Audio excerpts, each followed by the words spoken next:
PNP. The kitty pageant winner is my soul fam. I know, it's so exciting. Thank you, Phoebe.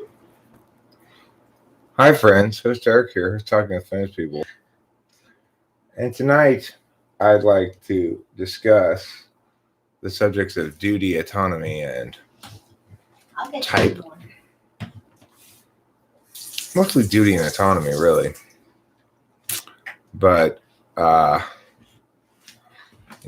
as I go through the world watching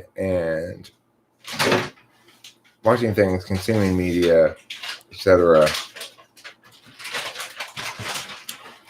I'm struck by how what passes as universal wisdom is so frequently type-specific wisdom. There's some, in all these anime shows I watch, there's so much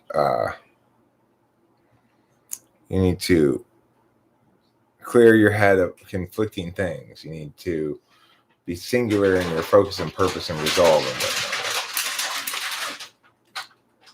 Which is all well and good, but certainly is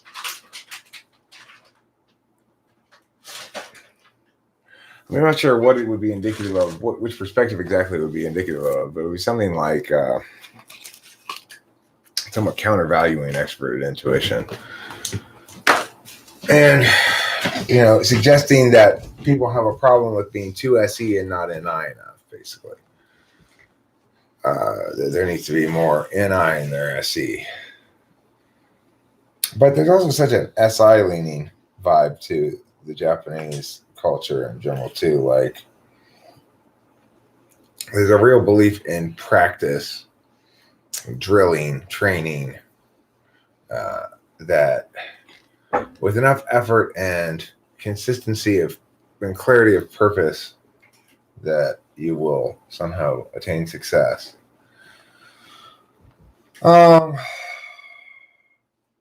So one of the shows I watched today, I saw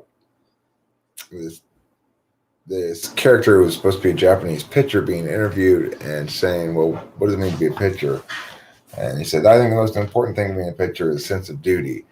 I'm the only one who can do this successfully, so I have to get it done. Which is an interesting sort of tangential definition of duty. Mm-hmm.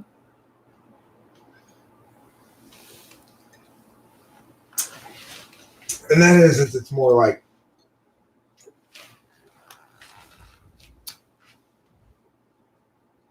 if I don't get it done, who will? And it needs to be gotten done.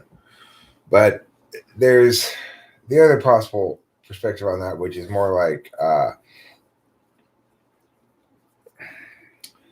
it's my duty because either it's my job, or I've agreed to it, or it's some sort of contractual obligation. That kind of duty is somewhat different than a duty you feel that you put on yourself, basically.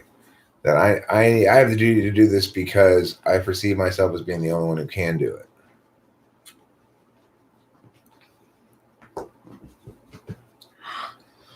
Right. Well, I mean, for all cultures, there are understandings of duties.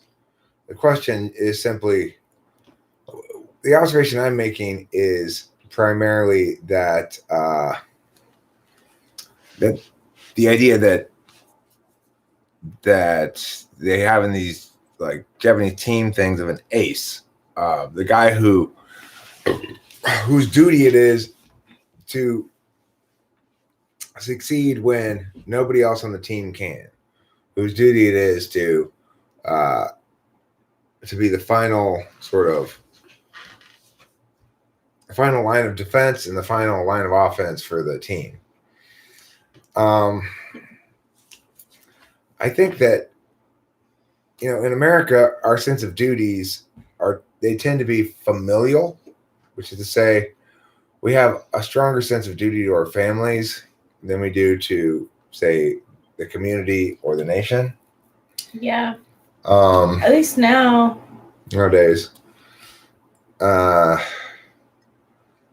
people have varying degrees of their identity wrapped up into national identity or state identity. Not usually state, but sometimes, but local community identity or whatever. Yeah. But by and large, no matter how much of their identity they have invested in it, they don't feel particularly duty bound by those relationships.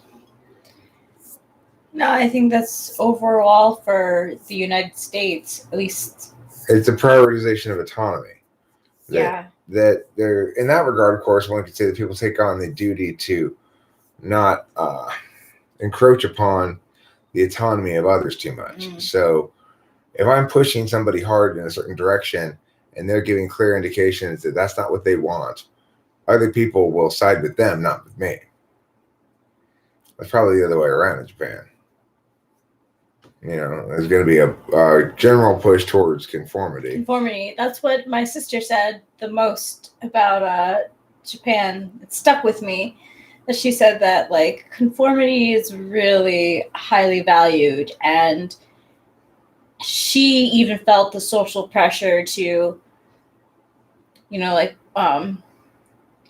she said, like, people wait on straight lines. Like, if you and I were standing next to each other, that's a sign of disrespect. You should either be ahead of me or in back of me. Huh. Yeah. It was, and mask wearing was a big thing too. Yeah. I think that is shifting as Democratic Party moves left and infects the USA with wokeism. I mean, people may express their positions in terms of duties, but they don't actually feel a duty. Like, you know, people who feel a genuine duty towards something will generally get it done, I guess. Well, I mean, it stereotypes the ESTJ correctly as the duty fulfiller. Well, it's like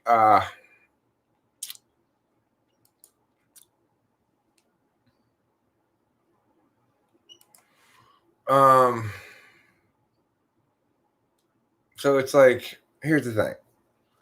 Like, my dad wanted me to type in those papers for him, and I felt like that was a duty. You know, I needed to get that done it's a family duty. So I got it done fairly short order, and that's what to really believe you have duties towards something or someone means that you actually do some things for them, or you fulfill those duties to some extent. To just sort of motion at things and say they're dutiful is not the same thing as actually believing something to be a duty. Like, I see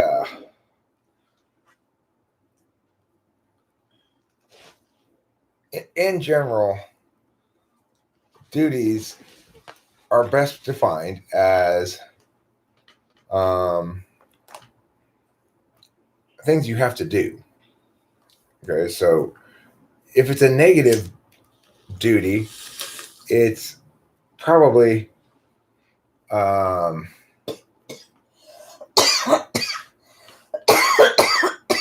really a duty so much as it is. I mean, it's a duty conferred by a right. Not all duties are conferred by rights. So that's the thing.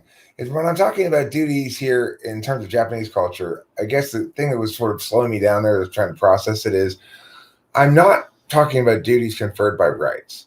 So anytime somebody has a right, it confers a duty on somebody else. That's how we define a right. But that doesn't mean that all duties emerge from rights. Okay, all rights confer duties, but not all duties emerge from rights. Yes. So I had a duty to complete that paper thing for my dad, which I did, even though he didn't have the right to it, per se.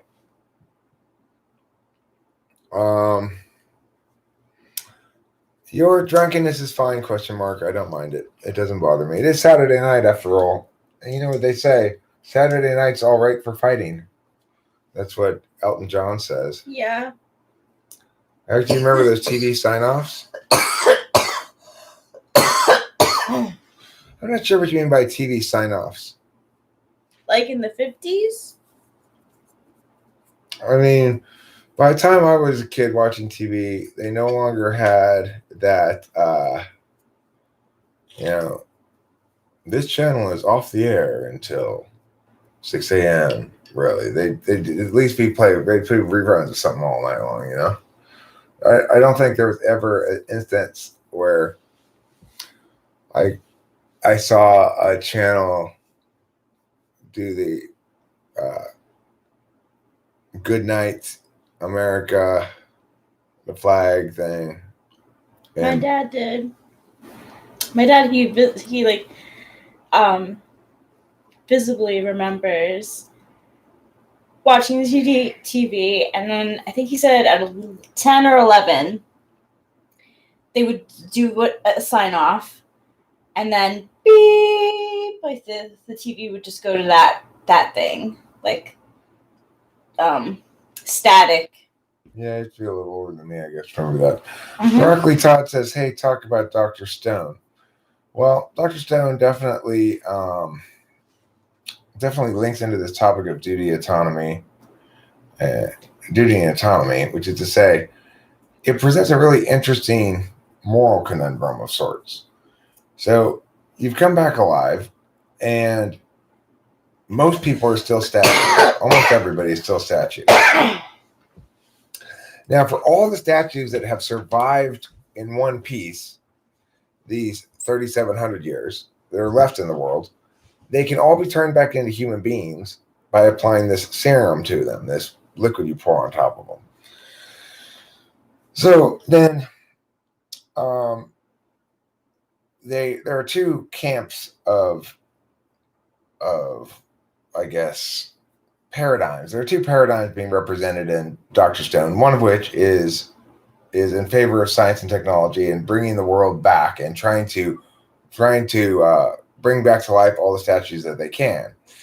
The other side is in favor of keeping science out of it and having a Stone Age world. Okay. But the interesting moral question is, what is the status of all these statues? So the thing is, there's somebody who's kind of like in a coma, but they're a stone statue, and they'll remain that way until and unless you pour the liquid over them.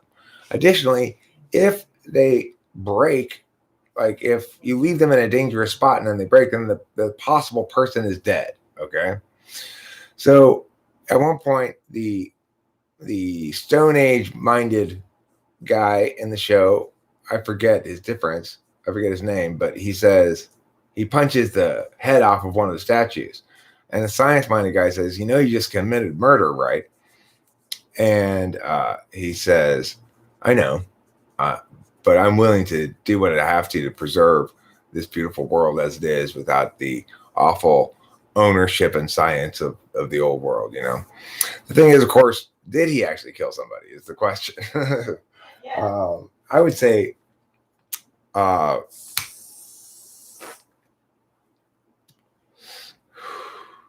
not really, because first of all, the person whose head he punched off was on the beach and was very certainly going to be destroyed soon enough. I don't know who Dave Rubin is. Who's Dave Rubin? I don't know that name.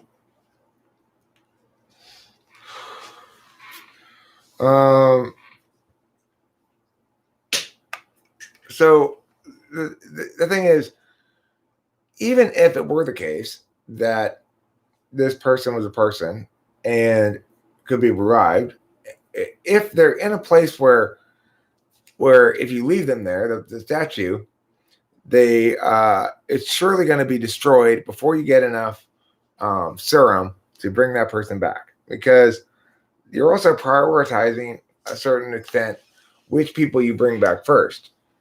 So the thing is, it's like, do any of the people who are awake have an obligation to protect the statues? If not, then they shouldn't really qualify as. I mean, of course, people don't really have any obligation to take positive action anyway. Anyway, it's an interesting moral question.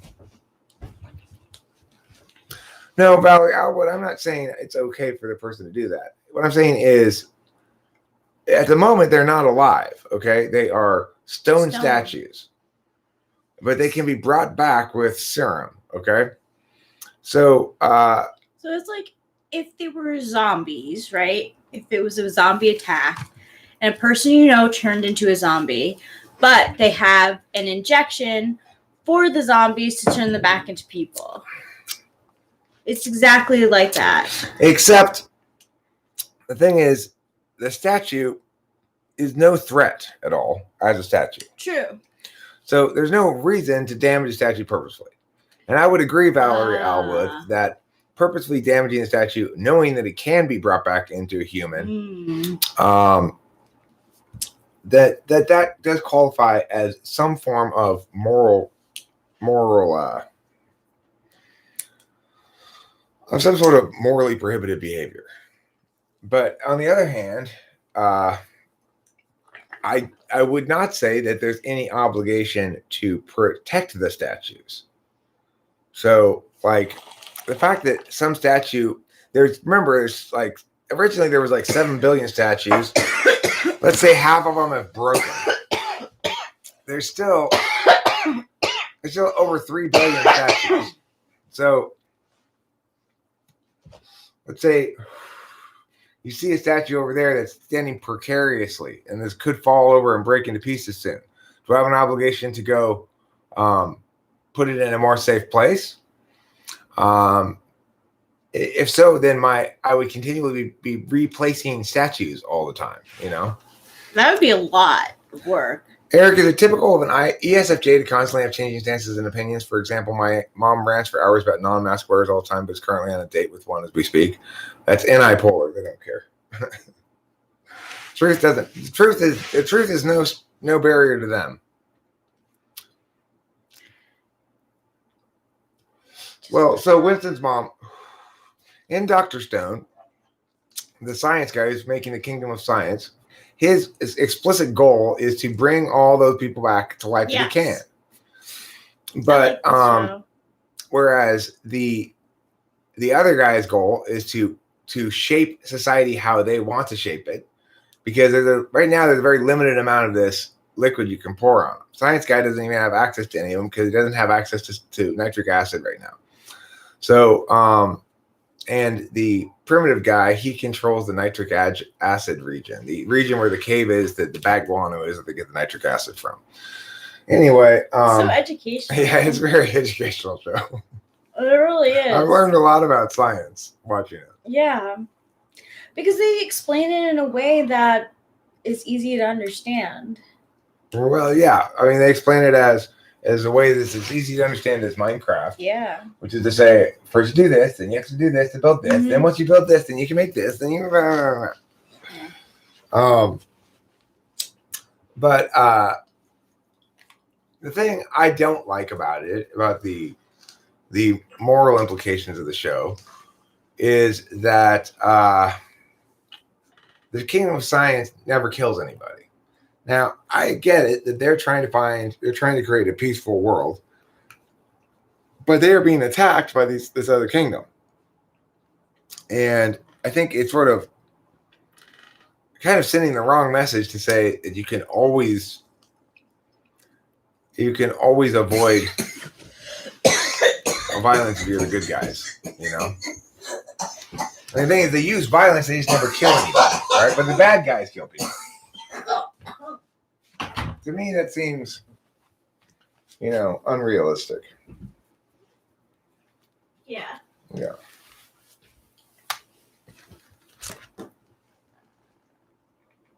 INTJs transform in children when they fall in love. I think you might have phrased that weirdly.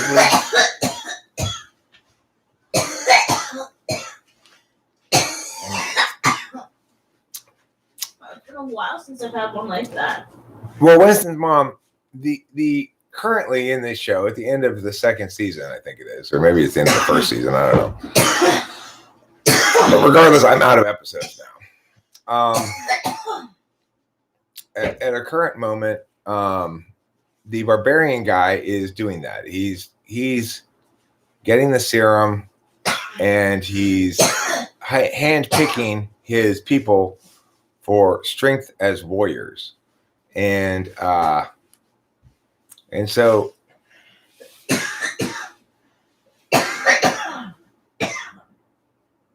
and he's also getting some like hot chicks to be hot chicks, I guess.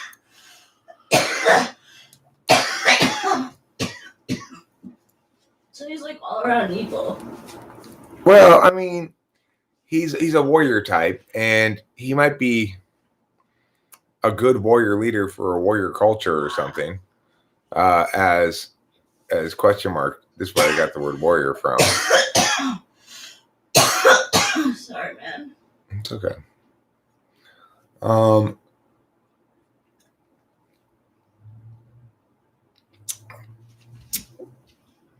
So there was something else I wanted to respond to up here in the chat that I saw.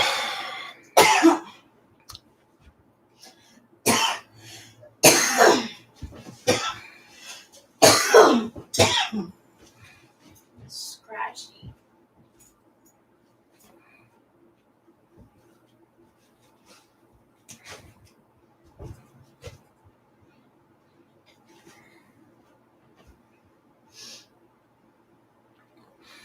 Raphael asked a good question here. What's the difference between duty and responsibility? Well, I was wondering the same thing. I mean, you're responsible to fulfill your duties. So, but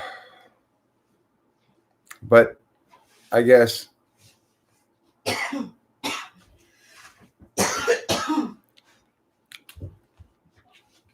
depends on the nature of the responsibility, I guess. Whether you consider it a genuine duty or not. As to what comprises an actual sort of like logically sustainable duty, well, that's just going to be negative rights and positive rights that are contractually attained. Those will have universal duties. But other than that, duties are they're positive moral indications, which means you can't resolve them by a logical thinking. You have to use a magical thinking frame of some sort. And depending on the kind of person you are, is the kind of magical frame you like to manifest, I guess.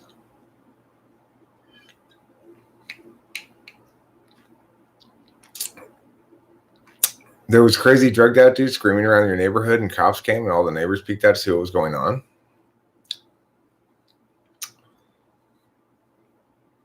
There was Baskin Robbins.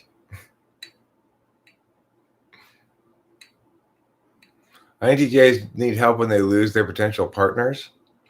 Did you lose your potential partner? We had regular ramen yesterday, Aaron. We went to the ramen, Pasadena Ramen King, and got ramen. We'd been wanting to get it for a while because anime has basically sold us on it so much. They eat so much ramen in anime. I'm currently watching Twin Star Exorcists, which is pretty good. I give it about a 4 out of 5 in general. I have to fast forward through a lot of parts of it, but overall I like it. I just wish they'd make another season of Fire Force. Fire Force is the best. Took a whole group of cops to hold him down, huh?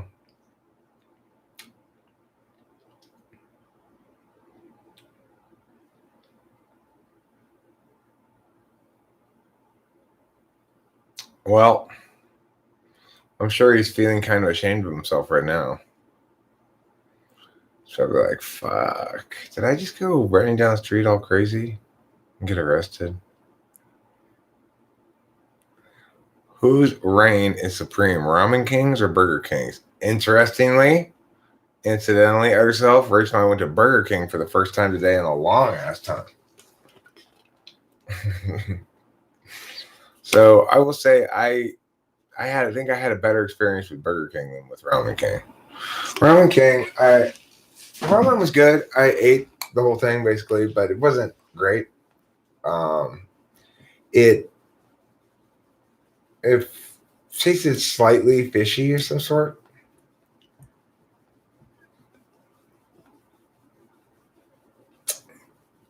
I don't like fish. I don't like to eat fish, really.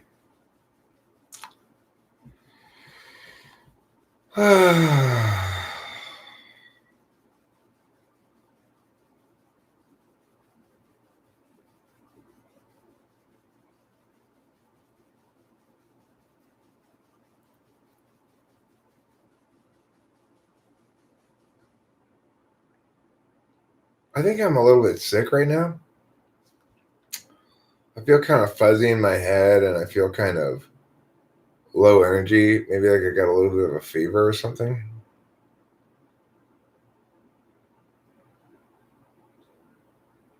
I think I slept a lot last night. I took a nap today. I'm still tired.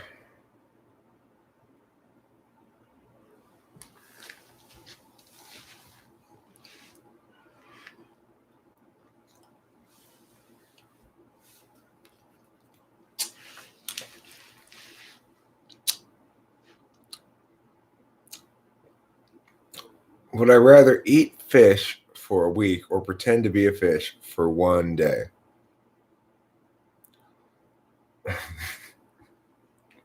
Karma's pimp. That's what kind of fish? Does it really matter that much? I guess if I could act like a flounder, I just lay flat on the ground all day. I took some today. That's part of the reason why I know I'm sick too.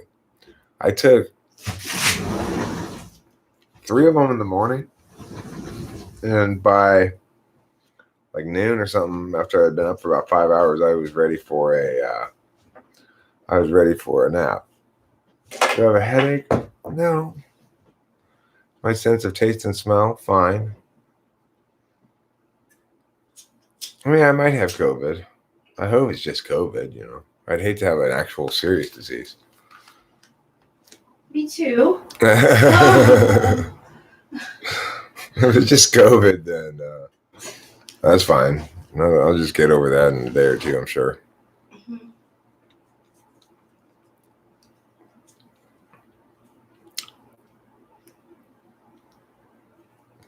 Leaf trimmer, there's no risk in getting tested. What makes you think there's a risk in getting tested? Not that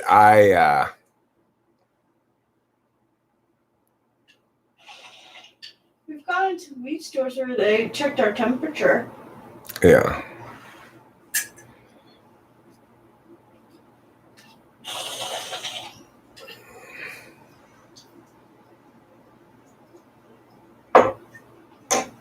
Live in White House rent-free for 2 weeks with no social media. Can you do it? What would be the point? What would be the point if I couldn't tell anybody about it, That's been your whole goal. Yeah. FJ has not approved Adderall for horses. Okay? It's not true. What? Well, it might make them be better racehorses. One never knows. It is a performance-enhancing drug. Yeah, it's making me want to take one now. It's too late. I know. It definitely is way too late. I'd be so like you said, like feeling like, eh. I took one after I got up from my nap, and did? Yeah, I took some in the morning, right? And after I got up from my nap, I took one, and I still, we managed to go to the store successfully. I should feel pretty good about some progress. And part of what I think is kind of making me feel is failing to deal with some ongoing SI stuff. Like, Mm. I really want to, like, there's this bag of Christmas ornaments I want to put away. There's some just sort of like spring cleaning I want to do. And I'm just not feeling it exactly. It's also SE getting shit done. Yeah, so. SE, true. In fact, I was thinking about how to properly SI requires one to turn off SE as much as possible. And a perfect example of this is when you want to go to sleep, what do you need to do? You turn off the lights and you make it quiet. You want it to be dark and quiet. It's true, yeah. As few sensory inputs as possible from the outside. And then you can sort of just be in your head and be rah and feel your comfort.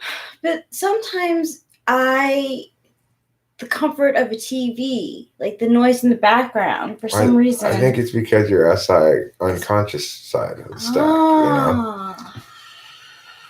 I think whereas I understand how to consciously go into SI, you don't. And just as I have no concept really of how it is that I transition from not doing something to doing something, and you witness how that can be a big struggle for me, right? Yeah. So I like to be able, if I know I'm going to go to the store, I want to tell you, first of all, I'm thinking about going to the store later. We're not going to specify when exactly. And then I'll say, I feel like we're probably ready to go to the store pretty soon, but I want to watch an episode or two more. Mm-hmm. And then I'll watch like 3 or 4 more episodes. And then all of a sudden I'll say, okay, let's go to the store. And then, why does that happen? I don't know.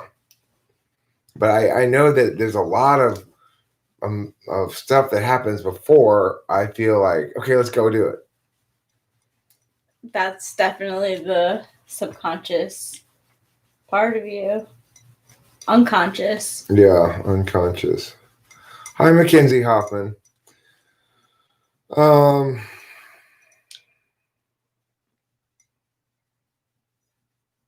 Hey, Mackenzie Hoffman.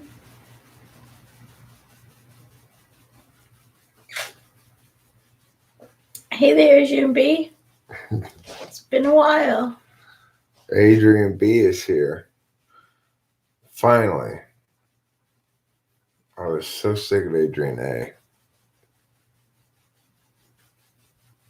Raphael, can we talk about you for a second? Says Mackenzie Hoffman. Oh, me. Oh, Rachel. I said Raphael. Hey, Fenty Deluxe. Sure, we can talk about me if you'd like. What about me would you like to talk about? What is having FE tool like? Mimicking. A lot of times, like right now, I like to join Eric in a bong rip.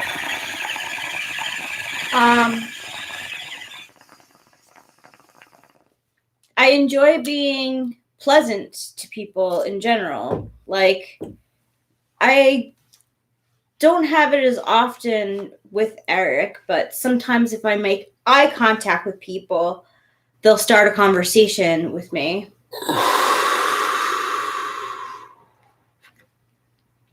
I mean, FE third is likely to mimic for a while until, I don't know about ESTP. I remember explicitly going through a period of my life where I made note of that reality, that mimicry reality, and consciously chose to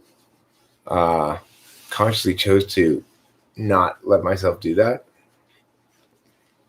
I think mannerisms are actually very backslot for me. So I don't think I consciously try.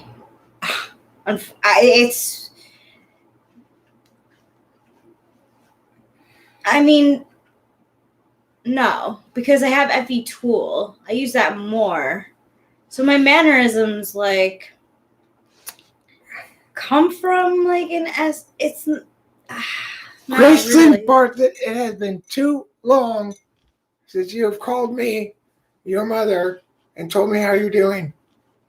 It has been too long. Kristen Bartlett, please tell me, do you have a husband yet? When am I having grandkids? Yeah, it just kind of happens. Like, I was taught. I had my mom's an ESTJ, so like she taught me about inputting SI into a routine. So like as I got older, like it varied and stuff, but it's not very conscious. I mean, yes, I'm aware like if I'm feeling sticky, but it can take a while for that to happen. So what I'm saying is that I'm mostly not conscious of it.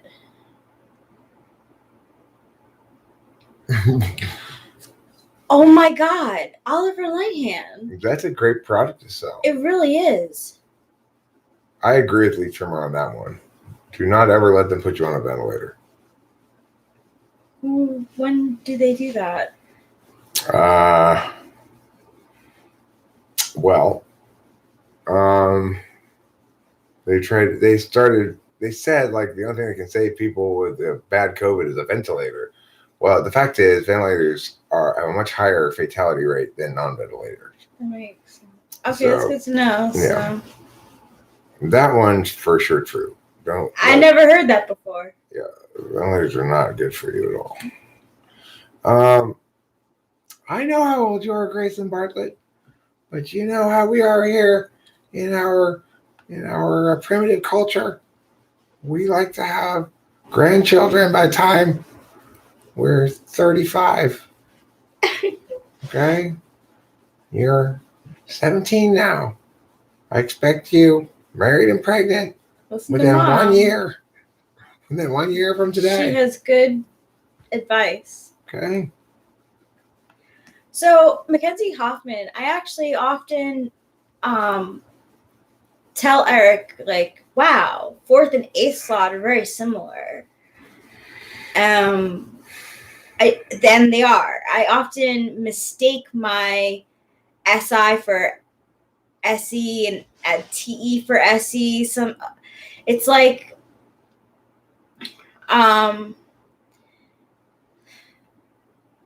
they're very fourth and the only thing that I can say is that 4th and 8th slot are very similar. That is what I have known from living with someone who has the 4th and 8th slot reversed of mine. The other thing is you may appreciate it when other people provide for you in your 4th slot in some regard. So I think Rachel appreciates it when we do go do stuff. And yet it's also the case that you don't really expect anybody else to provide for you in your 4th slot. It's like you inherently feel as though you know you're not paying attention enough through that slot and feel responsible for it. Yeah. And ultimately the stuff in sociology that says, well, you seek your partner to provide that, that can work with interface and judging functions, because I can provide somebody with TI, I can provide somebody with FE, I can cover for them, be really polite and stuff and whatever, I can sweep the social path for them, so to speak. But it's not really the case you can do that with receiving functions. I can't ideate for somebody. I can't truth for somebody, really. And certainly I can't, she can't sleep for me or pee for me or eat for me. And I can't do shit for her, right? In the same way that I could TI for her. Eric, can you tell me the answer to this TI related problem? Sure. He does help with that a lot.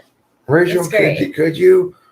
I mean, we don't really have any TI related problems that I have to solve or anything, but I'm saying I could help you with that in theory. If you came up with, I have some legal documents that I want you to read and understand. No problem. If I said, can you be my, I have to go to this function here, and as my date, can you make sure that you schmooze Mrs. Jackson and Mrs. Thompson, these two clients' parents are important or whatever. I can reliably count on Rachel to provide that for me. But it's not the case. You can say the same thing about SE and SI. No, you can't. In the fourth slot. Yeah. So, I say, and I also say that my 8th slot is very personal for me. Like, for some reason, it's like... Thanks, slur of words. I get very prickly about my SI. You know, that chat right there that you just put for us had no slurs in it. It was slur-free. That's great. That's improvement. I think that when you talk about intertype relations, if you look at what were the ones we were talking about in the car the other day about not having an equivalent, right? Like, so ENTP ISFJ versus ENTP INFJ. Okay, the 2-3 are the same. No, it was. No, this is what I'm talking about. Oh, the 2-3 are the same, and the 1-2, the 1-4. Oh, yes. The 1-4 are different. Okay, with ISFJ, the 2-3 are reversed, the same, reversed, flipped, and the 1-4 are also flipped. Okay, now let's look at INTP. INTP and ESFJ, the 1-4 are flipped and the 2-3 are flipped. INTP and ENFJ, the 1-4 are flipped and the 2-3 are different. So, in other words, the reason that with the perceivers, you need to have the mirage type be the actual dual is because the key element there is that the 2-3 be flipped. And that the other element being the 1-4 being flipped or not, well, that only works if it's judging an interface for the reasons I stated. It doesn't work the same way if you're an ENTP and an ISFJ. ENTP and ISFJ, the ISFJ helps the ENTP by making them less of an ENTP, by making them more of a sensor, by directing their attention more towards sensory matters, and by generally balancing them out. Whereas INFJ is complementary. So it's when I was with Kimberly, there was this constant preventing me from being too much me. Probably I was concurrently preventing her from being too much her. No, that's too much new. No, that's too much the same. We were constantly doing that, right? Yeah. Because that's not really that is one possible way to have a good relationship, but you know what's weird? If you don't mind my talking about it. Of course not. The ESTP that I was like seeing in college, I always felt like he was very not okay with my attractiveness. Like he needed in some way to be unequal in that the lesser hot ones were better in some way. It was such an odd thing. So but he needed to be more physically attractive than you in his own mind. Yeah. He needed to have more Yeah. physical attractive dating capital than you. Yeah. I see. Yep.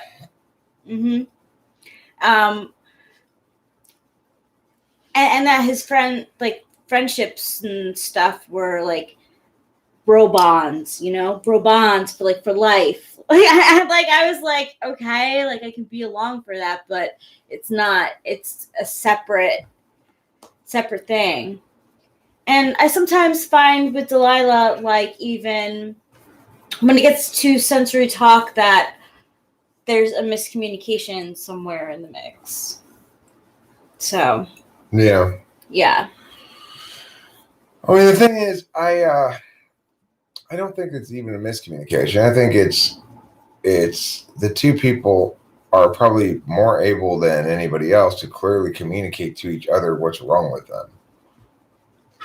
Yeah, man. The question is if that's how you want to improve. The thing is, like, Rachel and I, to a certain extent, have to learn to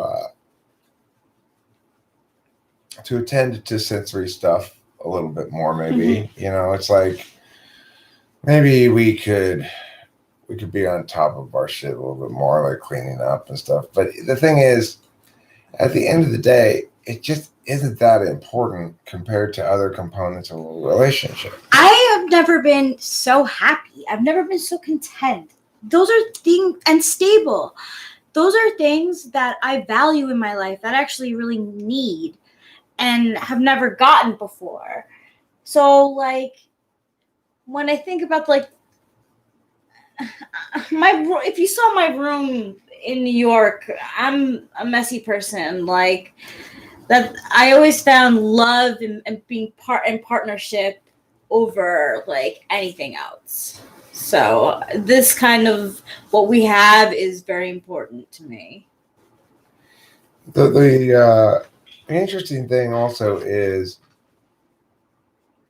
we nevertheless still feel primarily worried about whether the other person is upset with us. Like, I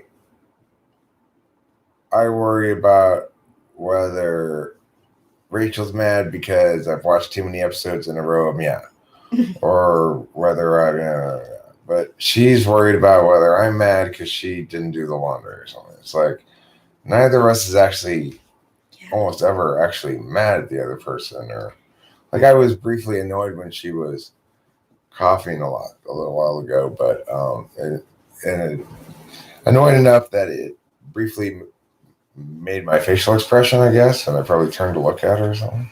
No, you didn't at all. I intuited it. Okay. I totally intuited it. Yeah. It had been a while since I had a cough like that. I do apologize. No apologies necessary. Hate speech. Are we talking about hate speech? How did this happen? How did this happen? So, her and I conflict because we take turns driving, but I usually she might be. I have a friend who's either. Let's see what it says here. Yeah, I have a friend who I think is either INFJ or INTJ, but I'm pretty sure INFJ. She has a pretty bad memory, but it's like she can recount like if she went to a place last week, but not before that. Is Rachel not before like that. this? I mean, Rachel's got a pretty bad memory. Like, yeah, I do. So do I, though. So we're kind of equivalent. Yeah. There was something just yesterday that she was like, "What are they talking about?" And I said, "The meow." And she's like, "Oh, right, yeah." It was just like a second ago or something, But then equivalently, the other night, I was going through, what are we going to do for dinner? And I decided on, let's just eat frozen burritos. And then as soon as I came out of the bathroom, it was like 30 seconds later, I was like, well, I guess we'll just we'll put Uber Eats on my phone and we'll try that or something. And she just kind of looked at me and I was like, huh. Wait a second. Didn't I just say we were going to make frozen burritos? Wow, Eric. You forget fast. Oh my gosh, it's so, yeah.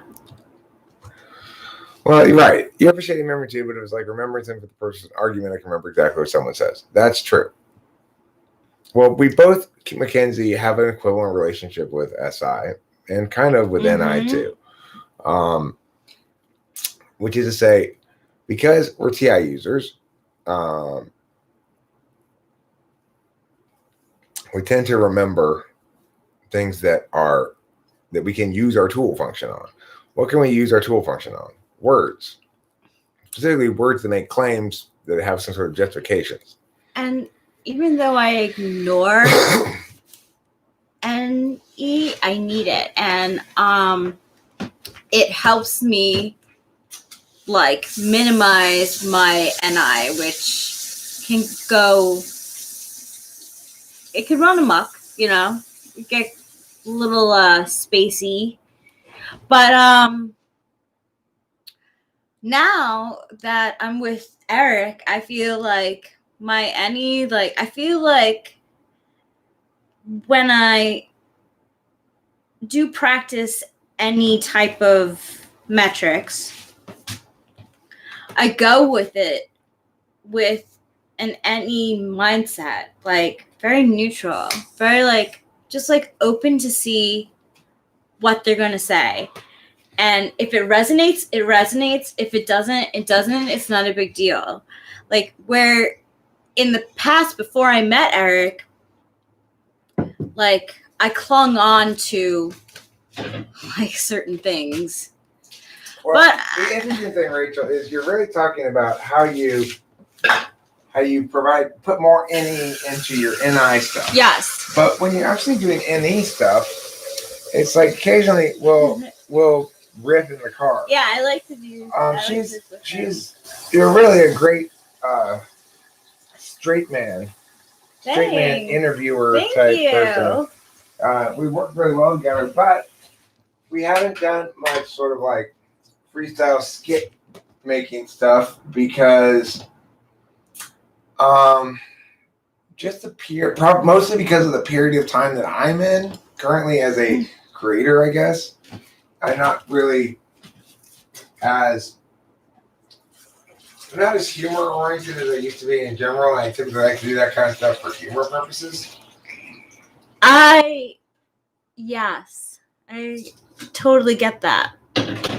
Luckily, I have skill in that part of it, and you bring out the NE in me. You do, like doing the wacky voices and stuff, like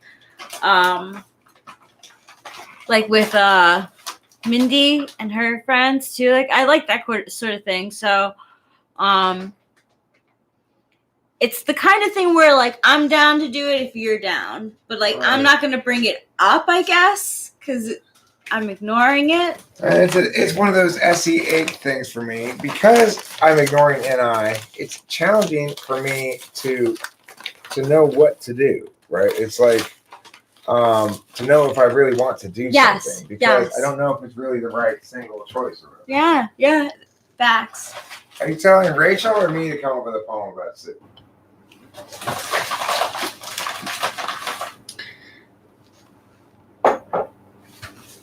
We had ramen yesterday. It was delicious. That ramen was number one.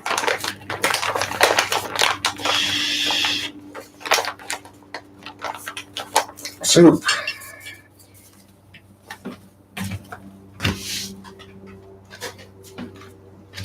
If only I could eat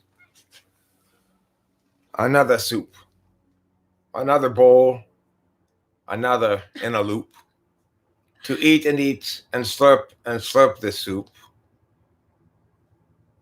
is such a goal because it's delicious goop. Leaf trimmer, what's up? Leaf trimmer. Is she being hysterical? Is that why you have to do that? You're being hysterical. I've always seen that in the movie. Thank you. Yes.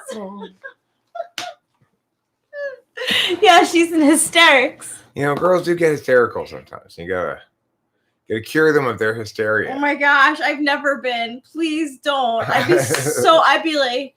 I would never. I know you wouldn't. Not my style. No, it's not. Mm. I'm more likely to hit myself, actually. Adrian B, is that a euphemism for your vagina? Your heater fan at work?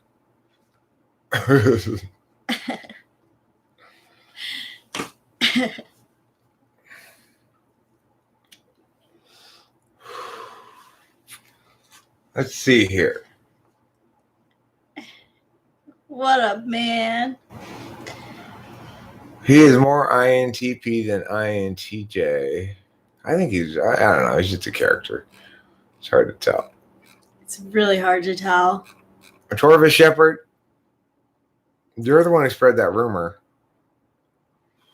Here's a strange thought. I spend more time a week with TWP than any actual people in my life. I do too, except for Rachel.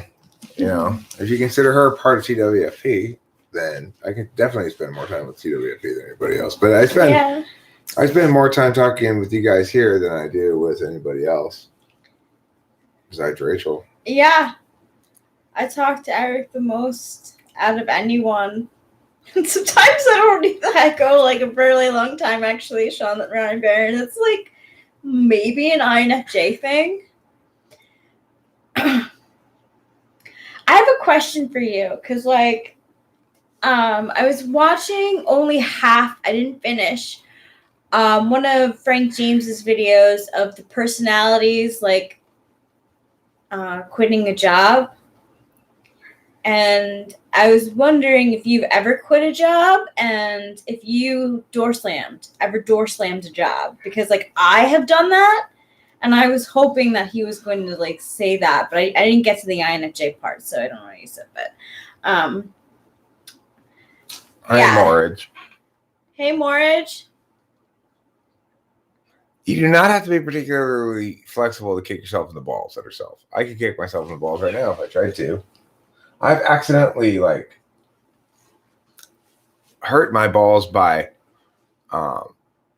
sitting down in a place where they got squoze in too much before, but not badly. I mean, but like, ow, I gotta adjust. But I don't normally exercise enough to kick. If you were playing, oh my gosh, really? Come on, you can kick yourself in the balls. See, he's kicking it. No problem. Now, granted, I'm not particularly adept at doing that without using my hand to move my leg. But the fact that I can do it with my hand and move my leg proves that it's possible for somebody to successfully kick themselves in the balls, as opposed to licking my elbow, which I cannot do. I cannot lick my elbow, and neither can you or anybody else. So you have to have maybe not. Maybe there are some people who have a super long tongue. Yeah, I read once that long tongues equal openness, like sexually openness. And the longer the tongue, the less likely they're going to commit to a relationship. Well, look, Mackenzie Hoffman, it doesn't need to have. I didn't just rest it. I kicked them very gently and slowly. That's all. Well, Jane Simmons' tongue isn't even his tongue, so he doesn't count. Oliver Linehan. But I really have Cardi B has an extra long tongue. She's one that it goes like a wave, Yeah, I've gotten pissed at difficult parents before too, Sean Ryan Barron. It's like I didn't lie to you. I just very, very slowly kicked my own balls. Here, I'll very slowly, yes. Oh no, here it comes. I do have to use my hand. I can't do it without my hand. Okay? I'm actually very impressed that you did that at all. That was some yoga skill right there. But ow! Ooh! I really kicked myself hard that time. Can I curl my tongue? Yes. I think most people can. We're tongue curlers. I can also curl my hair with a curling iron. I've never done it before, but you can. But I'm pretty sure I could. If I had a curling iron, I could curl my hair with it. Always falling. I like yoga. I feel like I'm such a 7. Like a 7 can't sit still for very long. And yoga is like one of those things where you're in a position for 4 seconds, and then in a different position for 4 seconds, and then you move into a different for another 4 seconds. It's and then it steadies me because I am a 7 and I'm a little frantic. He's so. very flexible. Thank you. Very, very flexible. Thank you. No, I cannot lick my elbow. No, I don't think. Look, There's probably I an don't occasional think freak somewhere who can, but probably. basically, as a general rule, no one can lick their elbow. Yeah. Just like I also can't lick the back of my head. I can't do that either. Licking the back of your head seems not relaxing. Oh, cheese sounds good though. A testicle care package. What in the world is a testicle care package? You know what? My neighbor, Johnny, he had a vasectomy. And apparently the recovery from that is extraordinarily painful and uncomfortable. Really? And what he did and had on hand and what was suggested to him was frozen peas. Those packages of frozen peas, you put them down there. And wow. he was down for the count for a couple of days after his vasectomy, though. It sounded like the most incredibly painful and awful thing I can imagine. So, it makes me uncomfortable just thinking about it. Oh my gosh, I'm so sorry. Anyone here have nipples the size of pennies? I mean, mine are, I think, approximately. Yeah. Could you help me open it? I'm sorry.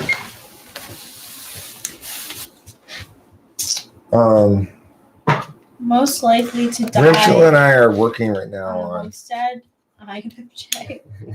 Rachel and I right now are working on basic knife skills.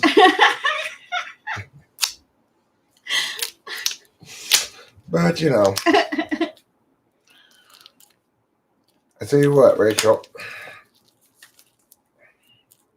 After I get this opened up a bit, I'm going to hand you this knife. And have faith that you can successfully cut some cheese. Thank you. Without injuring yourself, throwing the whole thing of cheese on the floor, or some other sort of disaster. Well, that's good. A penny is the smallest coin size in America, I think. No, the dime is smaller. Let's see. I will measure my nipple to see if it's a dime or a penny. This is really exciting for me. Oh. Okay, Rachel, what do you think?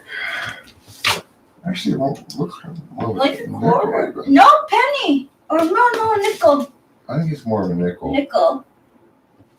I mean, the penny actually covers it. It really does cover it. Yeah, it's about exactly 1/10. Yeah, that's really cool. This is the size of my nipple, wow. almost precisely as a penny. A dime is too small. A nickel would be a little too big.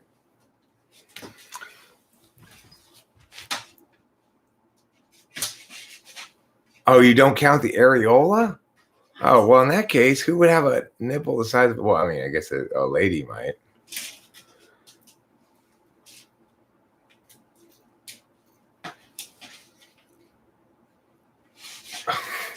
Well, now they'll know very important information. Mackenzie Hoffman asked the important question, what if we separate the disc from the cord? It doesn't work anymore. It needs to be plugged in.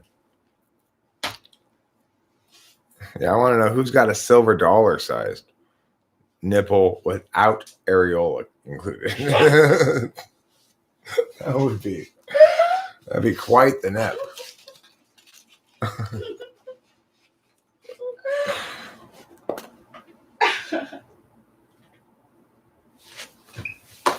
Let me measure, Rachel. Nobody can see over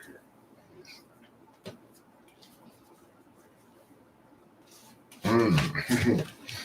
That's a solid, with including areola, that's at least $50, probably a little bit bigger. Thanks. And the nip part itself is smaller than a dime, I would say about.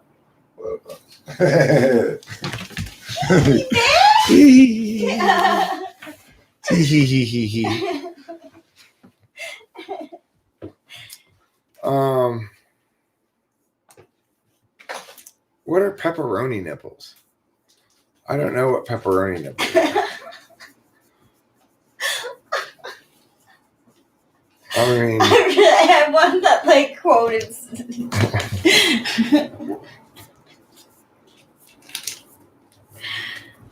Oh no! I gotta go get a pag.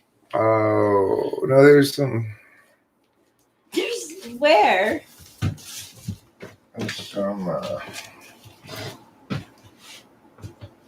saran wrap we could use. Oh, that? Yeah.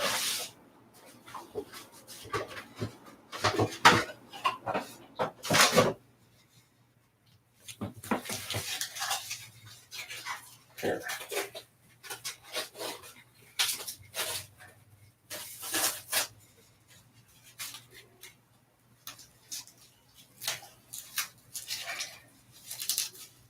That's great.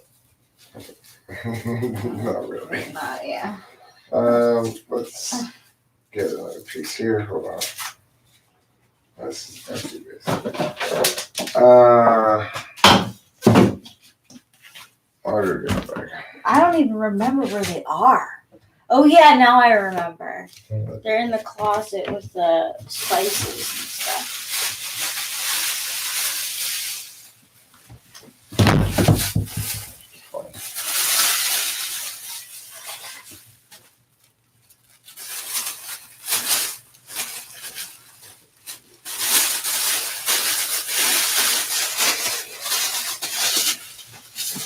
Thank you. Mm-hmm. Oh, it didn't break good. You think Maury is your father, Maury Povich?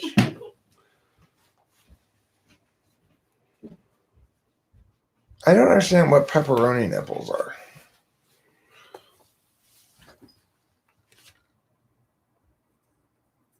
Will this be a 24-hour live stream? No.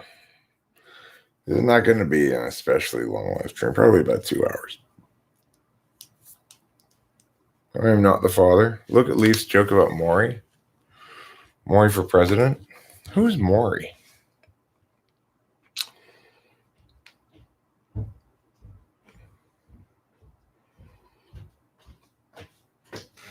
Eric, should I starve myself in order to retain my digestive fluids? Good question.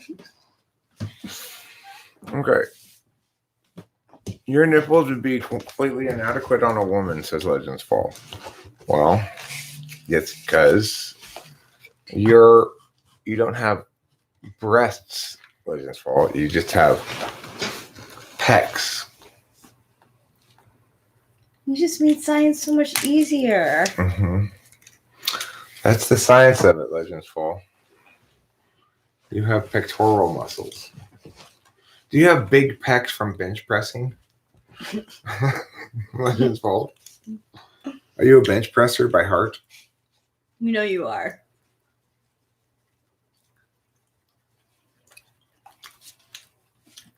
I don't go to the gym that much anymore. Blah, blah, blah.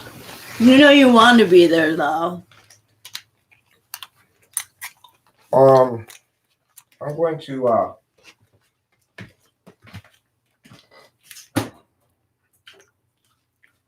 I'm making a pot of coffee.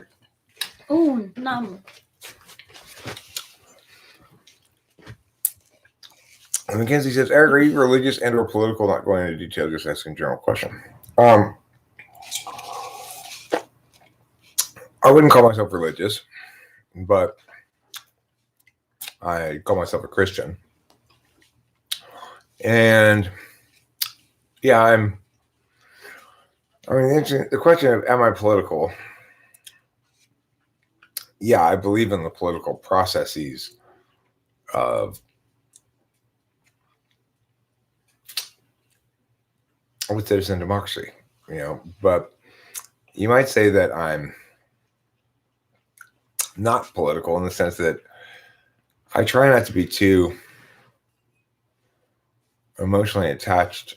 Like I don't think of myself as being on any particular political side. I think of myself as being on the side opposing turning the public's business into a team sport. I have a question. It's more related just to us, but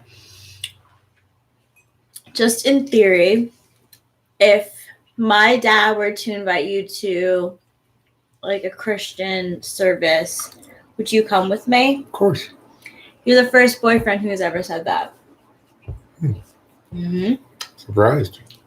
It's the truth. Am I still planning to run? Yeah, of course. Yeah, I'm running for president this starting this spring. February I'll make an announcement. I've got things coming up that I've been thinking about. Well, look, I'm not saying that the current incarnation of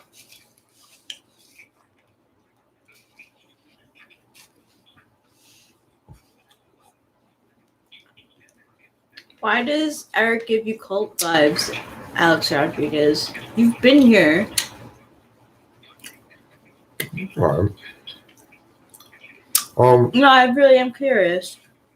I am too.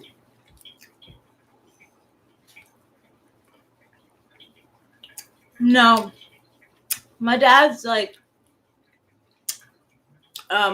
raised Catholic, but he goes to a Christian church.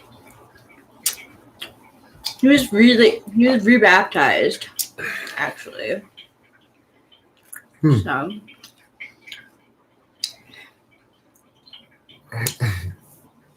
The thing is, part of why I put duty in the title here is I identified with the Japanese picture thing today when I was watching Friends Are Exorcists when he said, what's the most important attribute of a picture? And here's perhaps why some people might say that I seem somewhat cult-like. Well, the picture said,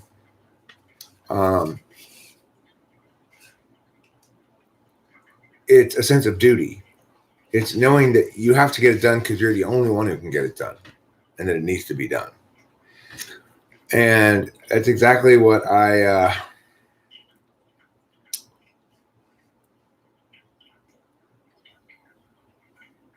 that's exactly what I feel about it. It's not like I want to.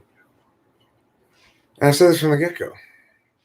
I feel like I have to because I don't feel like anybody else is anywhere close to doing it properly.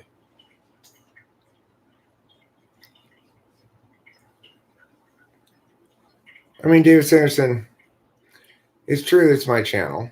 I can say what I want. But it's not true that this channel allows me to spin any narrative. Because unlike 99% of YouTubers, I respond to every legitimate kind of critique, including that one. I address it directly. And the good news about TI is, even if you're not a TI user yourself, you can always find an INTP or an ENTP or an ESTP or an ISP and say, is what this guy's saying does it withstand logical scrutiny? And we can determine objectively whether it does or not. The thing is, I want that process to play out around me. So it's not the case that I don't come under scrutiny by someone with real expertise. I come under scrutiny from various people all the time. Of course, regarding the cognitive functions, there's not anybody with more expertise than me. So it's pretty difficult for me to come under scrutiny from anybody. Now, regarding politics, the idea of expertise is a legitimate one. But from what I can see, there's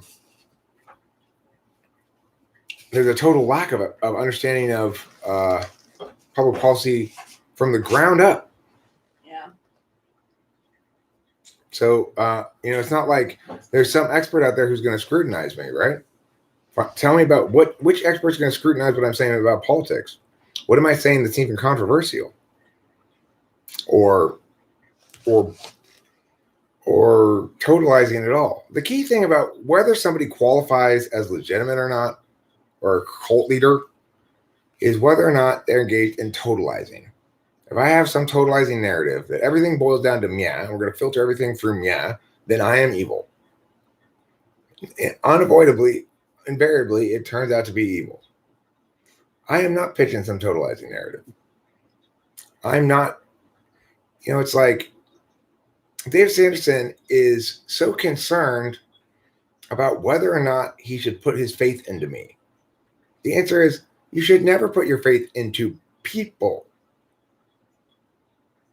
You know, it's like the reason why you should put your faith into my presidency and what I'm saying is because what I'm saying makes sense.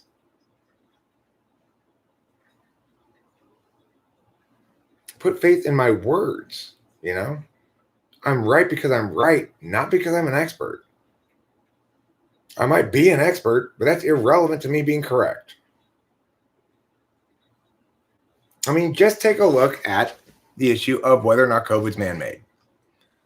2 weeks ago, longer than that, quite a long time ago, a month and a half ago or something, I made my first COVID's likely to be man-made video. And everybody shit on it, said, there's no way that all the experts say it's not. Then like a week ago, I made another video. I said, you know, it really is. And here's the case why it probably is, but we'll never know. And still it was like, well, okay, there wasn't so much response this time.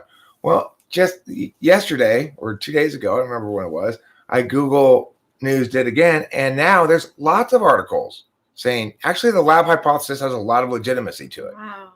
And all of a sudden, there's lots of articles. So it's like I was right the whole time, and you could tell I was right because of the arguments I was making. Not because the experts agreed with me. All the experts disagreed with me then. Now a lot more experts agree with me. But at the time, they disagreed. The good news is we didn't have to know who was a bigger expert to know who was right. We just had to know who had the better arguments. And that was me. I learned that Eric's right most of the time the hard way. The point is, David Sampson, I was right when the experts all disagreed with me. No, you put your faith in principles, Jeff Shaw. Principles. People aren't reliable. Principles are. Principled people are those who can be relied upon to adhere to principles. But you can only know whether a person's principled or not by listening to their words. We knew that Trump had no principle whatsoever when he said talk is cheap. I'll be right back. I want to. It was very obvious to everybody at that point that he had no respect for principle, because principle is all about caring about words, justifications. But the point, David Sanderson, is their expertise was irrelevant, just as my expertise is irrelevant.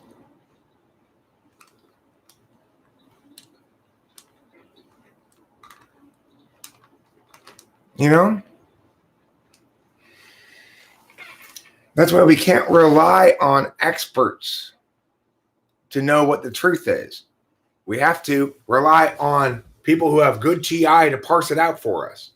Adversarially. Adversarially is the way to get rid of wrongness. We don't really have a good way of determining rightness, but we have a great way of getting rid of wrongness.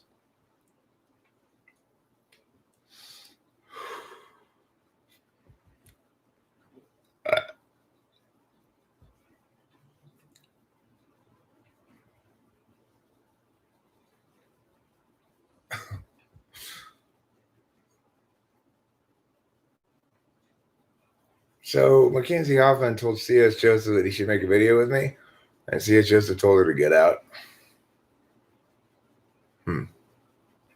Well, no surprise there. I mean, look, nobody's saying democracy is not flawed, okay? Here's the deal.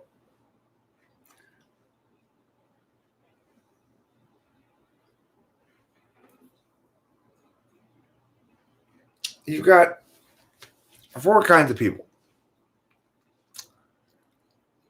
Knowers, interfacers, deliberators, and action types. When it comes to the state of affairs of America, the knowers are most likely to simply want to shit on it, to explain all the ways in which they know it can't be fixed and is broken and whatever.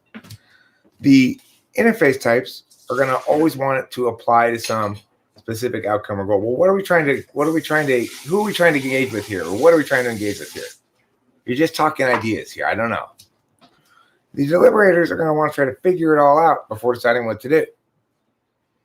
There's only one type of person who can handle this situation right now, and it's an action type. Now, among the action types, there are two types who are consistently wrong, ENFP and ESFP. So that leaves two types who could potentially be a successful president, ESTP or ENTP. And given the current state of affairs, the only person who can possibly do it right now is ENTP. Because what we need is not more action. We need more ideation. We need better communication. We need better listening skills as a country. We need better thinking skills as a country. We need to detach advocacies from agendas and attach them to specific outcomes and policy concerns. Go on Google News, type in lab hypothesis. You'll see a fair number of results now. I'm just saying contextually, okay? Because I do agree that an ESTP could potentially be a good person to run the country right now. The problem is, I don't think they're a good person to get elected because there's going to be too much. The SE is going to remind people too much of Trump. It's like we need an alternative to Trump that's also an alternative to. It's like a real classical Republican, basically, which is kind of what I would aspire to be, which is to say, not into any kind of totalizing agenda, prudent, pragmatic, you know? I think you're a pragmatic person. And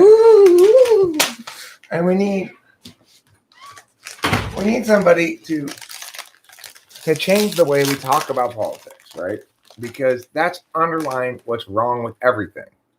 Why was there a riot or whatever you want to call it in Washington, D.C.? Well, because team shit, stupid team stuff. Yeah, I think I will run as a Republican probably. The thing is, the problem with running as a Republican is explaining to everybody that I have to run as a Republican because I have to run as one of the two major parties if I'm going to have a genuine opportunity to succeed. I don't consider myself a Republican or a Democrat or a Libertarian or any of those things. But I know that I appeal to a vast number of people who don't want the children running things anymore. There's got to be a large number of adults in this country who think, surely we can deal with our political issues like adults. And what does that mean? It means stopping they're the ones who aren't being adults thing, first and foremost. So it's not the Democrats who are at fault for not being children. It's not the Republicans who are at fault for being children. It's not the Libertarians who are at fault for being children. It's the agenda-driven partisans who are at fault for being children. And they need to stop.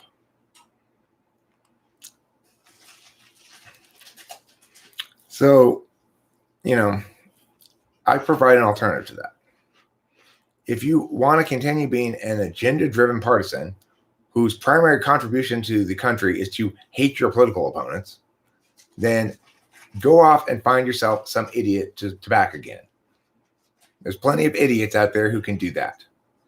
If you want to grow up and join the human race, then I'm here to talk about what to do about specific problems, how to talk about politics, how to treat the business of governance with the due presence, intellect, wisdom, prudence that it deserves.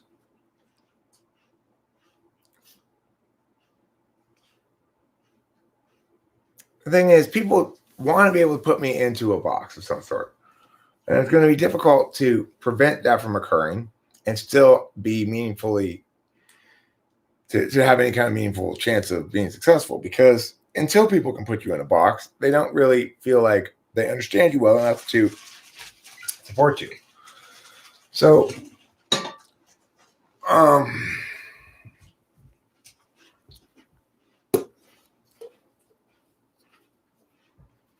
I mean, I think I have a much stronger ability to speak to youth than other parties. But of course, this is the thing. Remember, Alex Rodriguez and everybody here, we all have a choice, okay? We all have a choice. Our choice is this. We can shit on the way things are. We can falsely convince ourselves that with enough deliberation, we can figure it out. We can engage in what I would call magical thinking in an inappropriate area, which is to say, we have to think of a solution outside the political realm. The political realm exists. It is how the community manages its own affairs. There's no way to possibly subvert or avoid politics. In other words, whatever your subversion or avoidance of it is just another form of politics. So that's silly talk that we should get rid of right away. The idea that somehow we're going to solve this not by going through the processes and means of a citizen democracy. We will solve this, but we have to choose to not spend our attention and time shitting on it. We have to not choose our attention and time denying the possibility of fixing things. We have to choose to not spend our time just deliberating until we have it all figured out, then maybe acting. We're going to have to take action with, incomplete information, be principled first, and then utilitarian.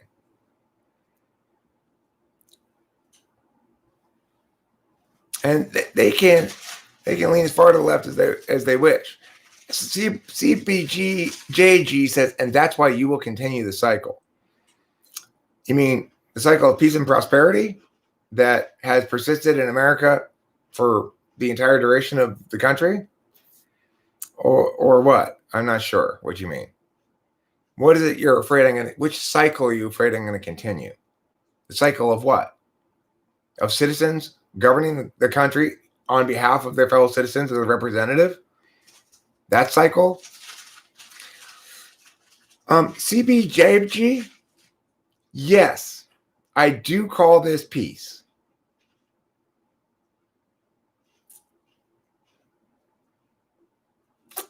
And if you choose to be an idiot, you'll call it something else.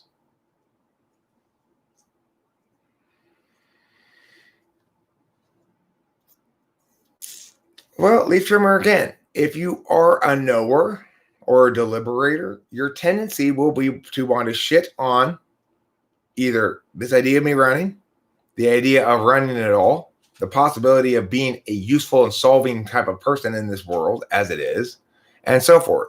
CBJG, I'm not uncalm. I'm just pointing out, no, we don't just have to disagree. I'm pointing out that you're part of the problem. You can choose to not acknowledge that. You can choose to disagree with that statement, but let me be very clear. I'm saying this is an example of why the problem persists, because people like you have checked out. You've checked out. And I'm not going to validate that at all. That's just weakness.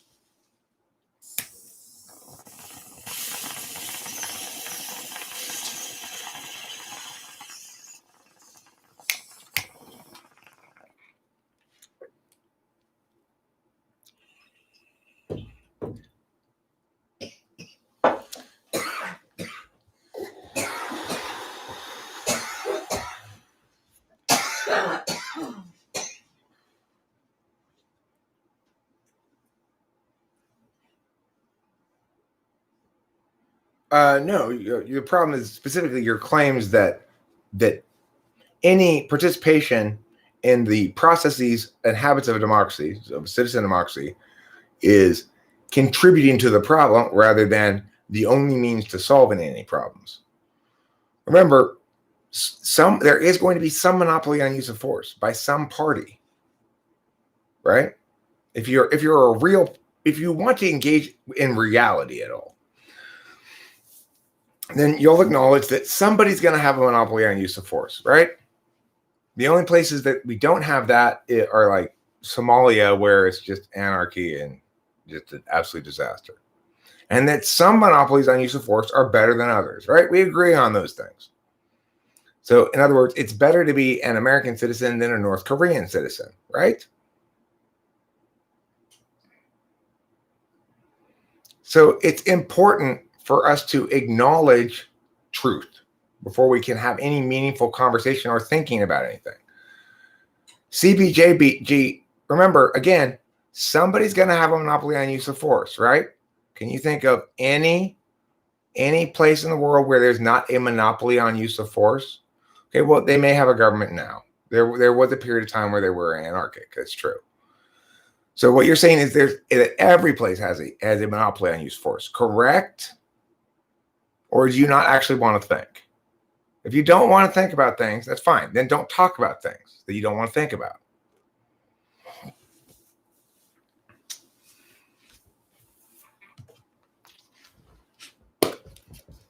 Well, leaf trimmer, as I've indicated, you're one of those people that chooses to do that. And I've encountered a lot of people like that. So a lot of people, they choose to spend their attention and energy telling me why it won't work, why I shouldn't do it, why it's going to fail, whatever.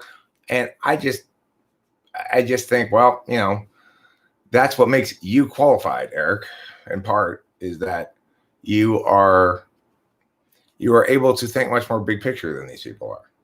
And you're not going to be constrained by what you know now, because that would be being one of the problems, one of the reasons why.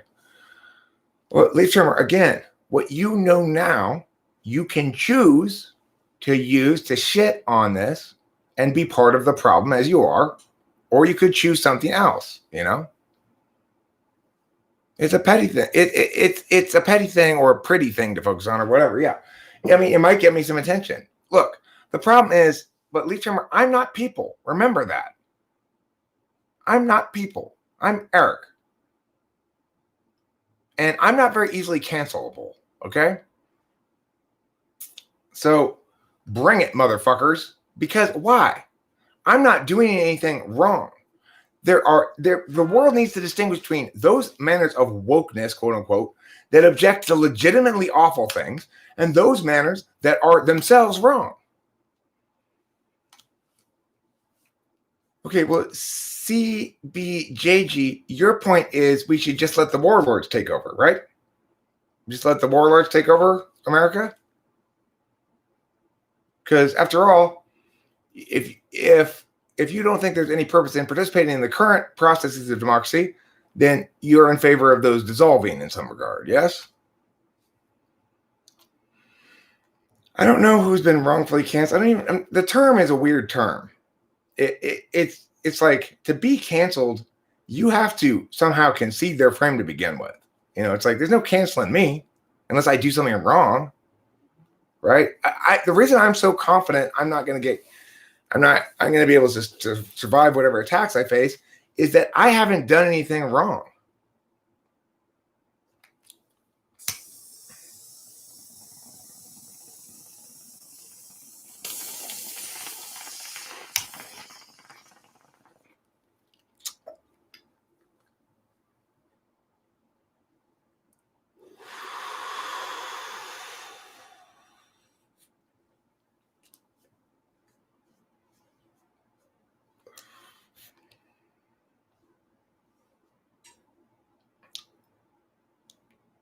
A lot of different things matter, okay? A lot of different things matter. I guarantee you, 6 years ago, every single one of you would have sworn on your mother's grave that Trump would never win the election. He won. Well, I mean, that's what ESTPs always tell me. What? That this frame that if you've done nothing wrong and nothing to worry about is naive. But if you can win the argument, you have nothing to worry about is naive. Well, it's gotten me 49 years.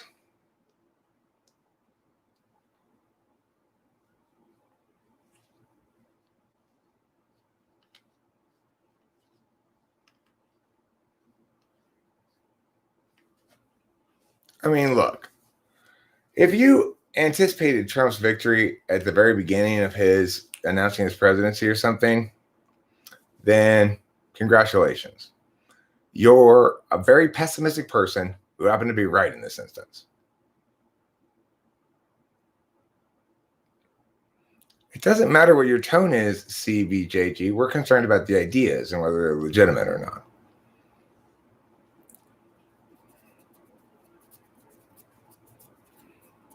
For the plan grows under the author's hand, new thoughts occur to him in the act of writing. He has not worked out the argument to the end before he begins.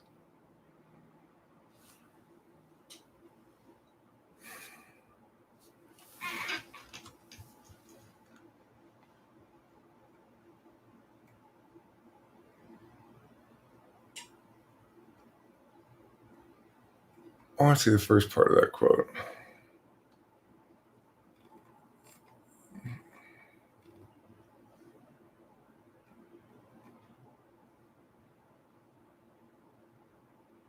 Right. The thing is, this is what I'm saying is, I mean, I think I said if meow, then you're an idiot. So I don't remember what the antecedent was, though. Do you affirm the antecedent? Then, fine. It's like if you don't want to agree to basic facts in order for us to have a meaningful discourse about things, then it's fair for me to call you a name. Like, it is the fact that there's a monopoly on use of force in existence in the United States. And it is the fact that I'm trying to increase the amount of genuine civilian control over it. That's to say, I am a regular guy, a citizen of these United States of America, and somebody who's extraordinarily well qualified to do the job. And I would love to see a world in which 9 out of 10 Americans didn't instantly shit on the idea that this was possibly the only way that we can save the country. To shit on the only way that we can save the country is, it's just weak. It's like, I agree things have gone to shit. I agree these things have gone to shit. Can't do that by imposing your will over others via government. Again, CBJG. I'm not going to create government. I'm going to play a role in government. So as the president, one of my primary goals will be to use the Justice Department to change case law so as to constrain the federal government to more of its proper scope of authority, which is to say, I'll remove from the total amount of governments over you. You made a mistake. I'm being petty by pointing out very logical reasons why what you're saying makes no sense. You say good luck with that, but you don't mean it. You don't actually want me to succeed. You don't actually care about what you say you care about.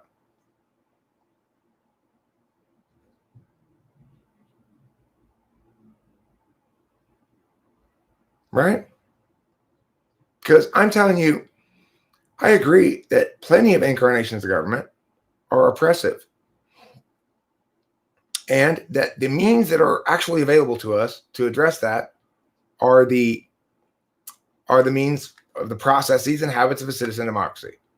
De Tocqueville wrote about these processes and habits hundreds of years ago, and his observations still remain cogent today.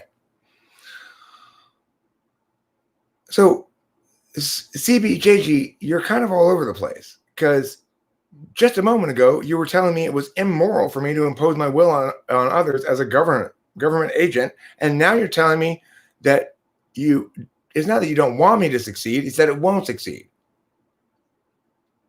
So which is it? Is it wicked of me to attempt, or is it just doomed to fail? See, this is the sort of things that I want to change.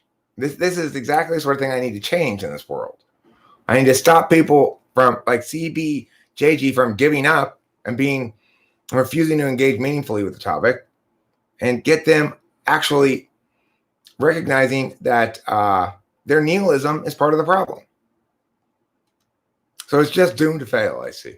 Another person who knows it's going to fail ahead of time.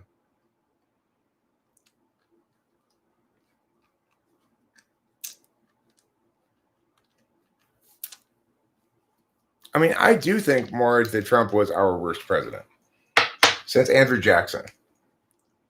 Certainly, he wasn't a good president. Certainly, he wasn't our best president. Just because he was better than Hillary Clinton would have been, which, I mean, there's a reason why Trump won. Why did Trump win the first election? Because his opponent was Hillary fucking Clinton. It's true. Oh my gosh. You're such my soul partner. Freedom will fail when you give authority to a criminal system, yes. It already has authority. CBJG, again, remember reality? It's that thing you're soaking in. It already has authority over you. I would like to reduce the amount of federal authority over individuals in the country, because much of what they attend to is a state's matter. Now, again, do you actually care about what you say you care about or not? Forget about the logic of it. Do you care or not? If you don't care about what happens, then say that, admit that. I don't care about what happens. If you do care, then stop being a weak coward and do something about it.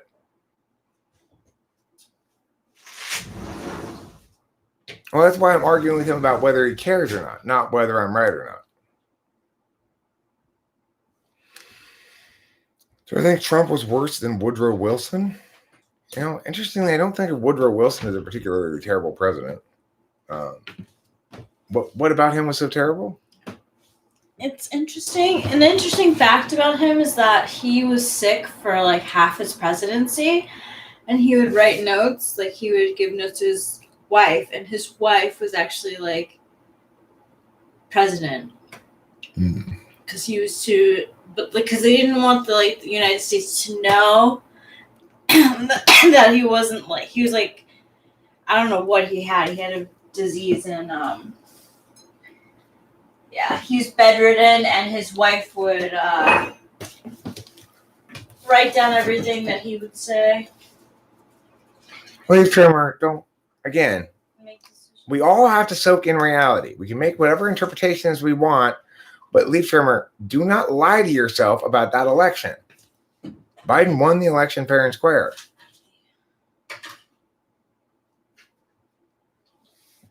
It's like, it doesn't matter what side you are on.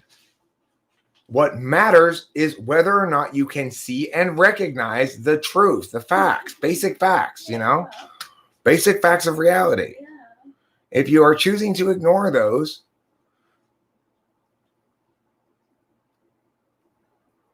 well, no, I'm saying if. Again, it was a conditional statement. CBJG. Again, it was a conditional statement. I said if in fact you do care about it and just choose to shit on it, then you're just being a coward or whatever, right? That's fair.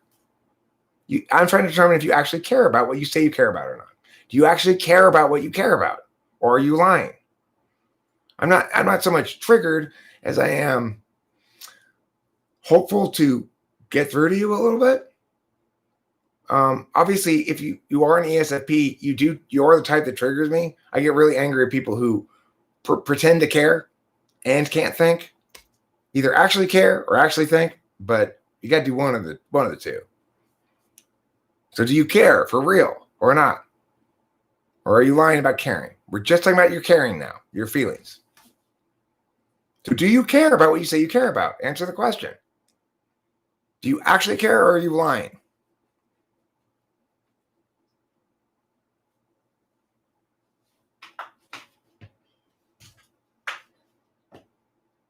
You can loll all you want, but you're not acting like a thinking person. Or you do care. So then why are you opposing me? Why are you so certain I'm going to fail? I'm giving you an actual chance to make things better. I'm not yelling at anybody.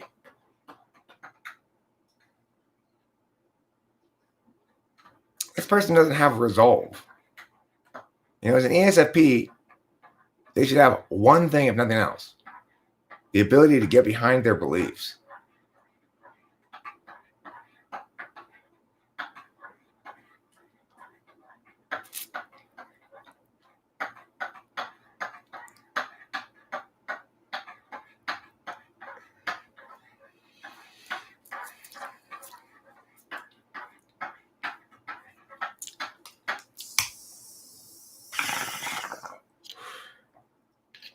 I do have to figure out some way to talk to people who are not TI people successfully and get them to be on my side, to put away their own negativity in favor of being idealistic for a minute, in favor of being optimistic. Probably scolding people and calling them names is not a good way to do that, But I keep thinking about it as I go through the repetitions. And ultimately, I do need to be able to talk to people who aren't convinced by TI stuff. And I don't know what type CBJG is, obviously.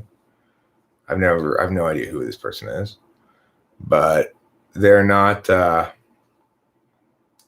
really responding to my questions or meaningfully addressing anything I'm saying. So that suggests not TI front stack, at least.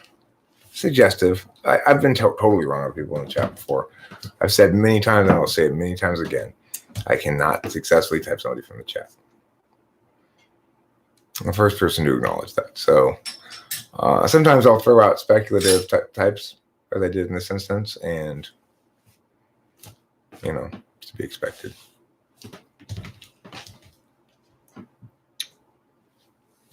Sorry if I stepped on your foot. It's okay, darling. Okay. I think maybe a good heuristic is, if you don't answer my questions or acknowledge anything that I've said or treat me as a human being, then one timeout and then a ban. Because in order to treat me like a human being, you have to address what I'm saying. And CBJG didn't address the only thing he addressed at all was say, yes, he does care.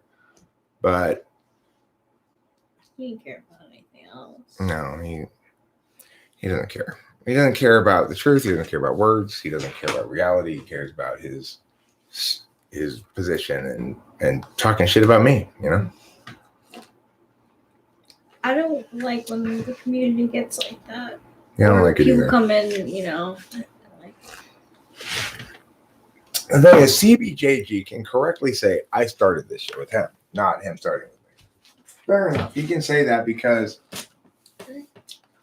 he tried to agree to disagree or whatever. But the problem is, I feel some sort of obligation or whatever, a duty, I guess, to attack narratives that are wrong.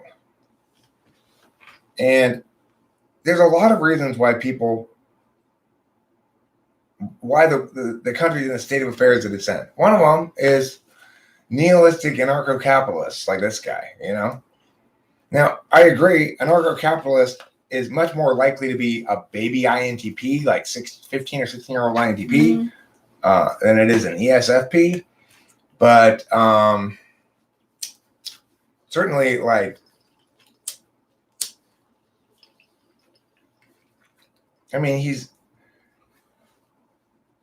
he sort of tries to address the issue of justice outside of reality entirely, right?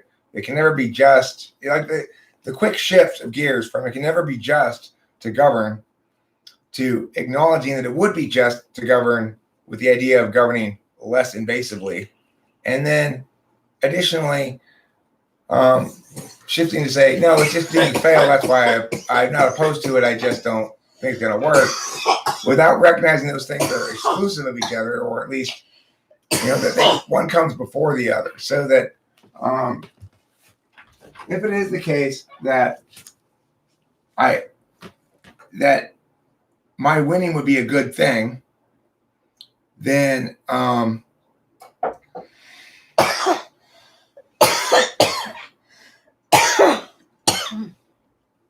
it would seem to me that before knowing why it's impossible for me to win, one ought to do anything else first.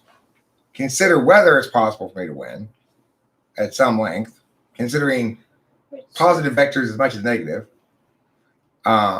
Interface about how I might win, or do something on my behalf or whatever, or even against me. But the point is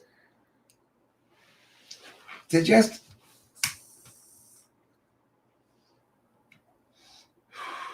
oppose the very concept of attempting to do good through the political process. Is offensive to me. Yeah. So yeah, I'm gonna say that's offensive. I'm offended by that notion. Because it's like, if our forefathers were as short-sighted as that, then we wouldn't have the advantages and benefits of a modern age that we enjoy. We forget how much we enjoy currently that has never existed before. And we just take it for granted, Yeah. It's like it takes a pretty fucking stable society to sustain something like electric grid and internet services and all that kind of shit. Mm-hmm. And you might say it doesn't take a centrally organized society to do that. Well, that's true. And I would tend to agree that we want to localize governing authority as much as possible. That our triangle is upside down in America. The biggest and most invasive part of government should be the localist, because they have the most answerability to the actual constituents, whereas the least invasive and least present form of government should be the most central, namely the federal government. Instead, federal government takes most of our taxes, not the state government.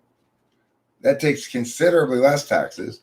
And then the local government collects property taxes. Now, to me, that's too many levels of taxation, but not much we're going to get done about that. There are potentially things we can do to dramatically improve the current status quo regarding taxes, such as eliminate the capital gains tax. There's a very simple thing we can do that will vastly, vastly improve upward mobility. So what that means is one of the biggest problems in the status quo is, as far as economic realities go that preclude more income or wealth equality, is that there are taxation policies in place that incentivize rich people to keep their money in one place for a long time rather than move it around. We want money to move around more. So what we need to do is eliminate the capital gains tax, because then there's no penalty for cashing out on your smart investment. Remember, there's no payment from the government when you lose money on an investment. It's a risk you're taking. It's a gamble. You've already been paid taxes on the money you've earned at your job, and you've chosen to spend that money to invest in stocks. If your stocks go down, you lose money. And the government doesn't give you any money back for your losses. But if they go up, the government wants to tax your investment again. This is a bad way to promote economic growth. In fact, it's quite the opposite of promoting economic growth. It's stifling economic growth.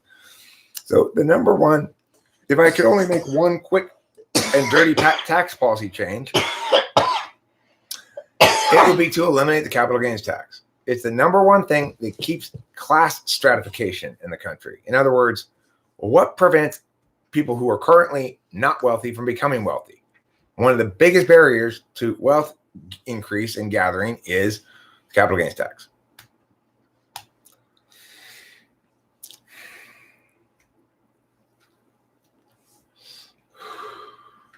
Now, I will not say Legends fault anything as bold as what you just said.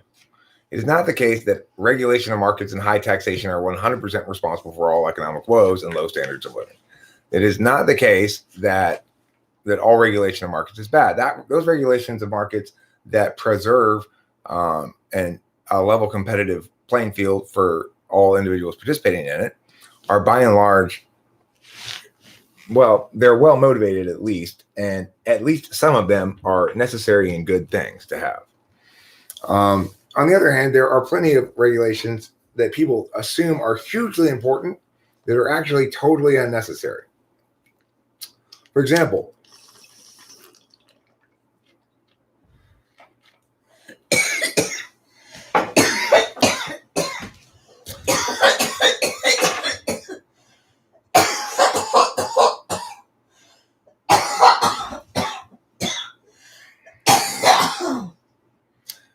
example, we do not need a health department to go around and grade all the restaurants. When I say that, people go, "What?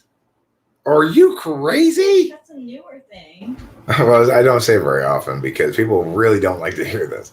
The fact is this. I lived in California for many years before you had health department grades on restaurant windows. Yeah. And I don't remember there ever being a problem with food poisonings.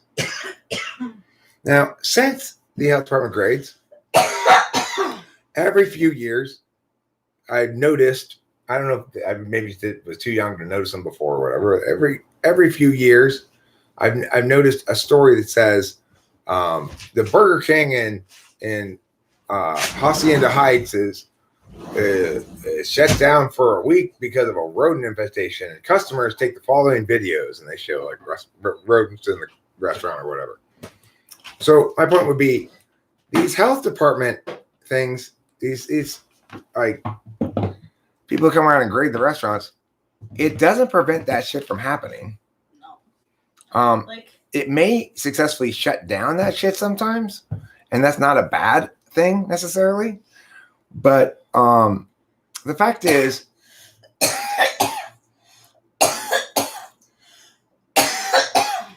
public policy of those sorts is justified largely by a need for it, or it should be. With the way that social media is, any restaurant that's not very clean or that makes food that makes people sick is not going to stay in business very long. Additionally, there are civil laws that make businesses liable for harms caused by negligence. So this third layer of protection is really not necessary.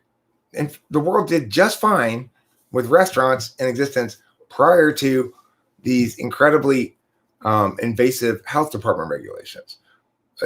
By which I mean the amount of there's all sorts of little rules, like this can't be next to that, and so when I say that we don't really need that, I mean we don't really need that. Another thing we don't really need is car registration. Now, you might say, well, we need driver's licenses because we need to be able to tell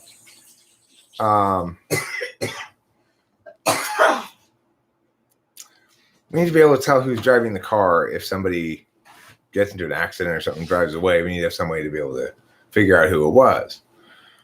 Well, you could still have driver's licenses, and they could come in the form of a card and a license plate, So that doesn't mean we need car registration. Well, why do we have it? Well, we got to pay for the roads and stuff. What the fuck are you using our taxes for? I mean, aren't they supposed to pay for the roads and stuff? They are. So, these sort of things bug me.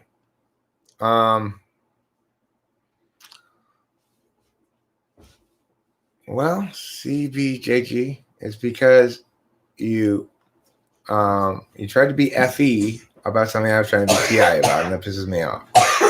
In other words, you tried to talk about my emotionalness, whether I was triggered, and my tone, and my reaction and stuff. In other words, you tried to talk about me rather than what I was saying, and that's a good way to trigger me. If you talk about me rather than what I'm saying, then you're making just ad hominems. If you're making any arguments at all, or you're just insulting me without making any arguments. Now, granted, I called you a couple of names, so you have good cause perhaps to critique me for calling you names, but that was after you refused to engage what I was saying. So, how to improve on debate skills? Any tips? I mean, the best tip is make sure you win framework. And if you win framework, make sure you link back to the framework. How this plays out in sort of internet debates is this sentence: remember what we're arguing about here. We're arguing about mia. And this is important because it proves my side of mia. Now, if you're talking about like a full blast competition round and you're saying, remember framework, it defines things as mia. And according to that definition, his argument here doesn't qualify, so don't count it.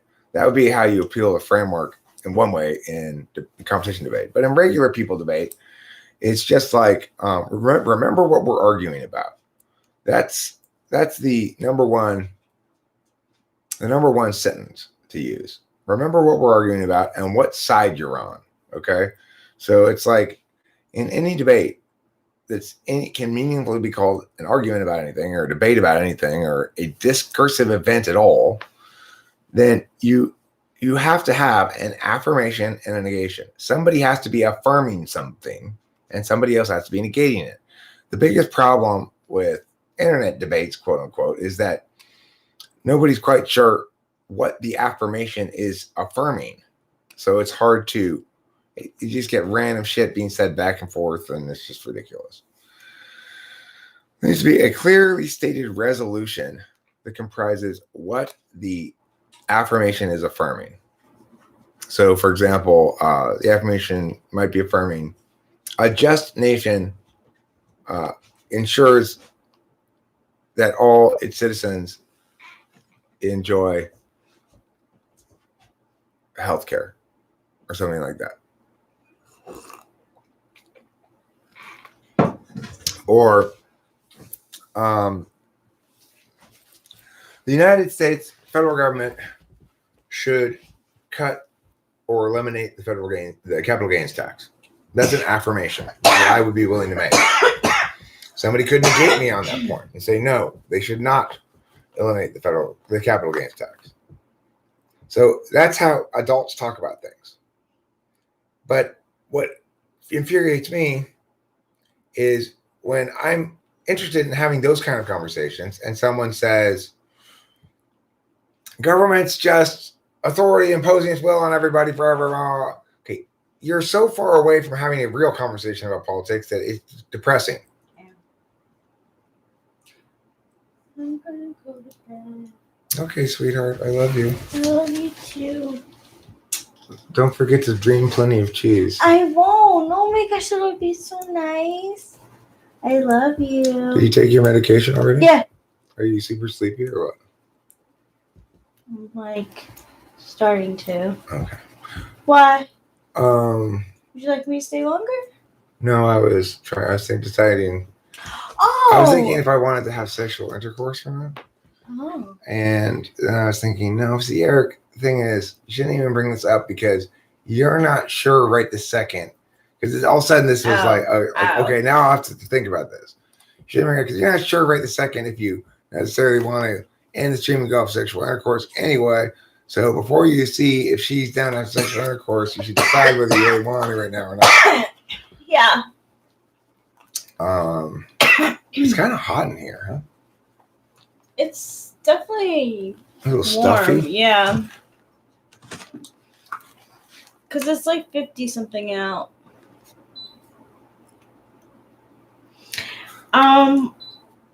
Either way, I'm good, you know.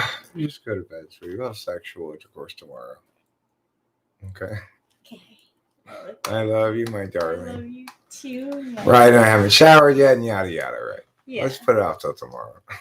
Mm-hmm. These are Take a bath. a couple of intuitives, lazy attitudes towards sexual intercourse. I love you, darling. I love you too. Good night. I appreciate you not, saying, no, you get there and you fuck me right now. Thank you for not being like that. No way. I appreciate it. I love you. Love you too.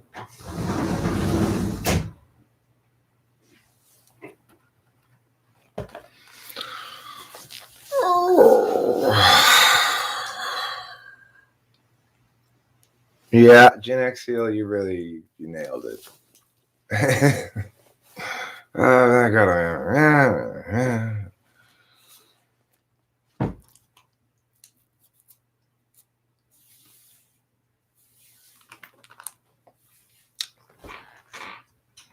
So I've been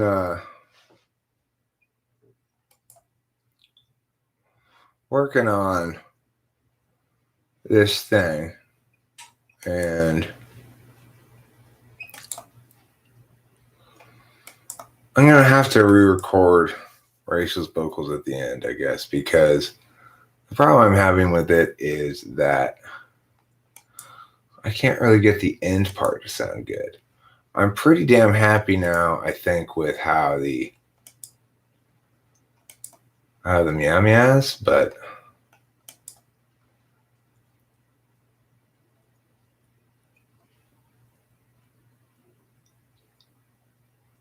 this one. Okay, so like this is the mix of this song where it just fades out without the end part. So here you go. Well, that won't do any good.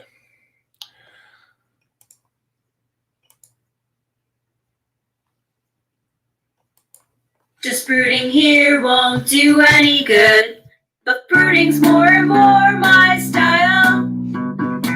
I see the true ways of standing where we stood, 'cause I've been stuck here a while.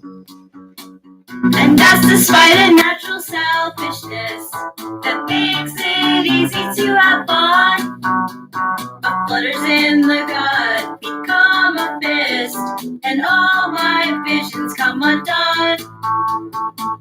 I tried to stream, distract, and dream the afternoon away, but having new realities are breaking every day, and for a bit I am out of it.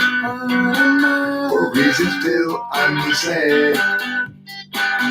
Still I need get out of me what's inside my head.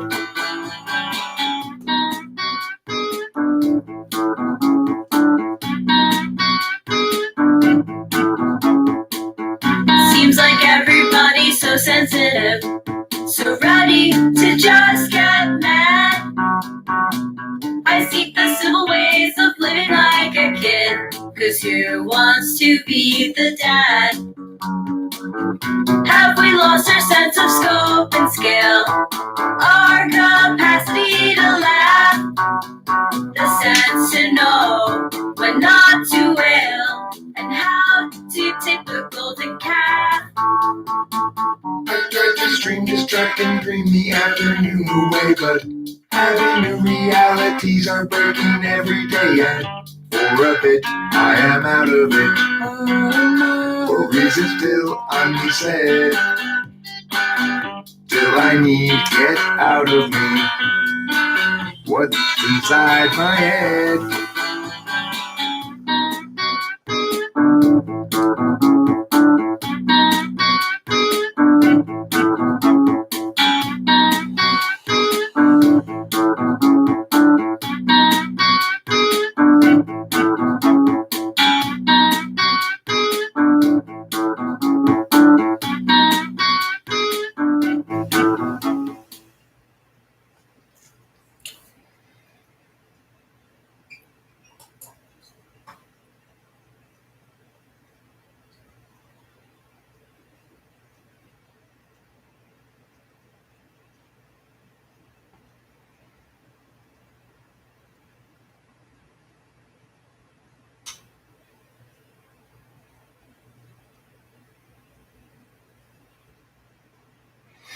I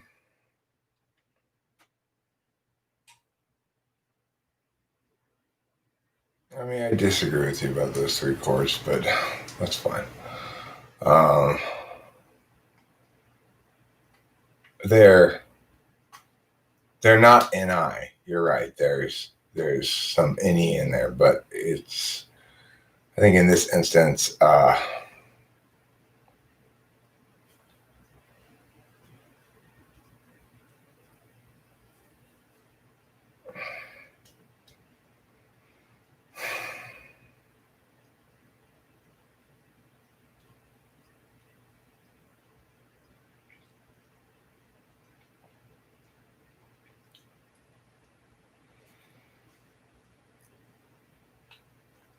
I guess the thing is, David Sanderson,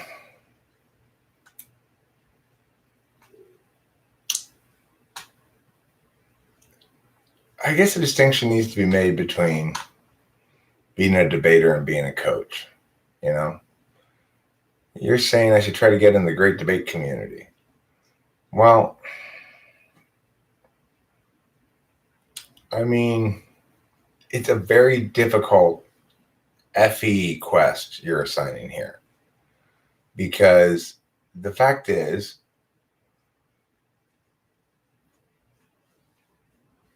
you know, it's like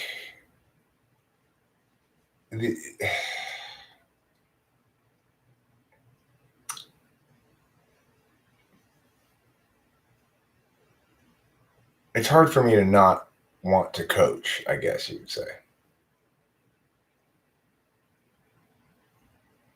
I mean, they're unusual, but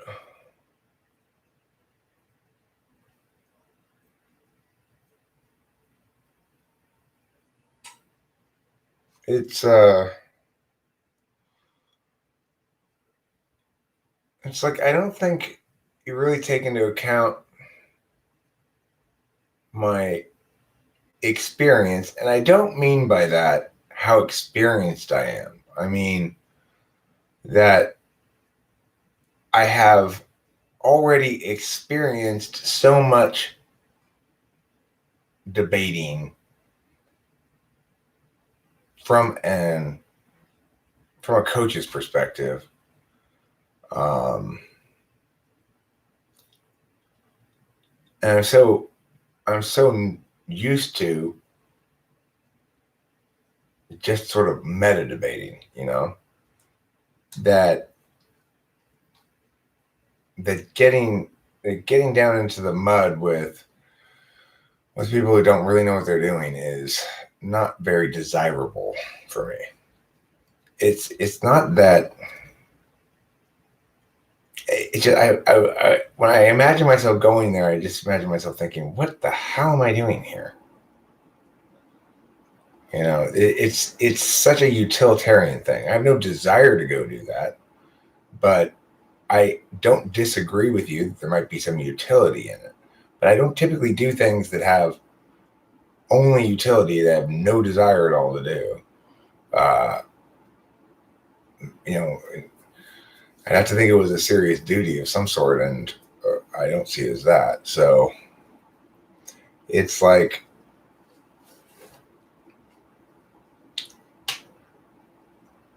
you know, let's say I was a lady plastic surgeon who did boob jobs, and I did them all day for years and years and years. And you say, oh, hey, you should come participate in the wet t-shirt contest. I'd be like, yes, I've done my own boobs and they're fantastic, but I'm tired of boobs. I don't, especially not for people who are, I don't want to be around a bunch of people who are really into identifying with their boobs right now, you know, because they're all going to feel a lot of testosterone, a lot of need to dominate, a lot of need to show that they're smarter than me, a lot of pedantry, and, you know, very little dialectic, a lot of rhetoric, very little dialectic. I'd much rather engage in as much dialectic as I can. Well, I'm talking about a female doctor too, remember?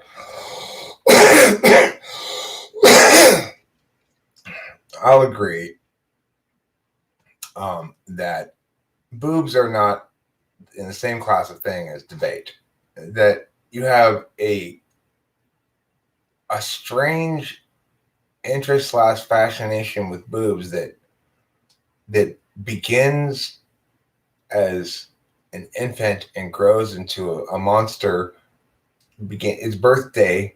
Your fascination with boobs, its birthday is right after you ejaculate from sexual intercourse, and then it grows up pretty quickly, and then within a day or two, again, all of a sudden, it's like, Jesus, look at those things. One can ignore them for stretches of time, though. But I agree, Legends Fall, one does not simply become tired of boobs. In fact, it's always a realistic possibility, although I rarely fall victim to it now. But it is a realistic possibility for me that I might be reading an article, and at the end of the article are some of those kind of spammy ads that say, 23 historical pictures that were too hot to be published or something. And then it's got some picture of some like big-titted chick, like Rain at his first game. There's like her nipples show through her shirt or something like that. And then, I end up clicking on that one and like, oh, let's see. And of course, there's like 40 things before you get to that one, if it's even in there. It may not even be in the thing. And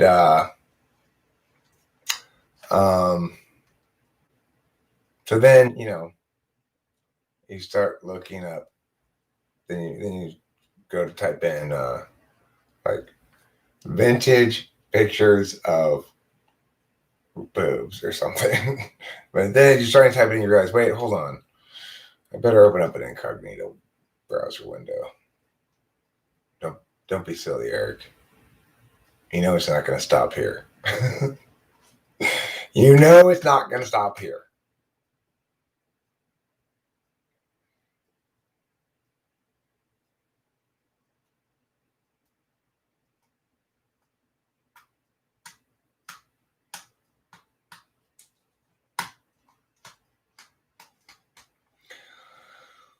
Well, look, the thing is,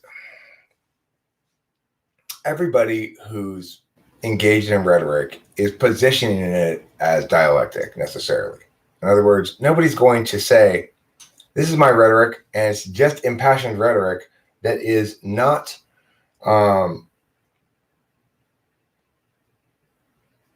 constrained by any objectivity. I'll say whatever because I'm so subjective. Nobody's making that position explicitly stated. You have to identify it as a disease that they're suffering from. They're all trying to claim that their truth is the objective truth. Midnight Blue, if you zone out, well, hey, Midnight Blue, look alive. You want to get in trouble? Remember, if you fuck up, everybody in this whole platoon has to run 2 miles, including Winston's mom, KD, Lee Trevor Raphael. So you're getting them in trouble too, just so you know.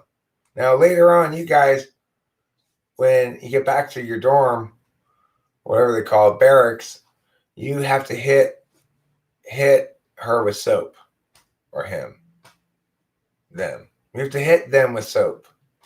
That's how they do it in the Army. You put soap in a bag and then you hit them with it.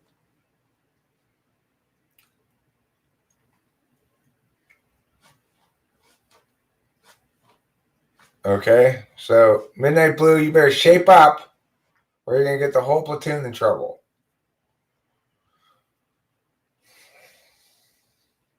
And when you get the whole platoon in trouble, you get hit with soap in a bag.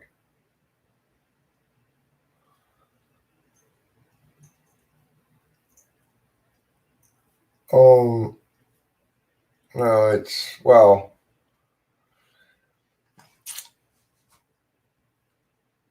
it's half objective karma.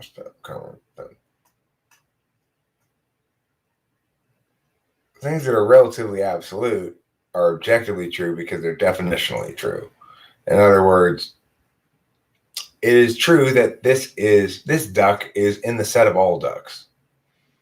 is indisputably so. It's aphoristically, I mean, not aphoristic, what's it called? What's that word I'm looking for? Tautologically so. You might accuse it of not saying anything. Oh, Raphael, don't worry. I'm pretty sure we're not hitting you with soap. I think we might be Midnight Blue who gets hit with a soap because they're getting in trouble here. They're not paying enough attention. You need to stand at attention while listening to this YouTube channel. Okay? I hope everybody's standing at attention. You don't have platoons in the Air Force. The Army has platoons. You have flights. You have to run 1.5 miles in under 13 minutes.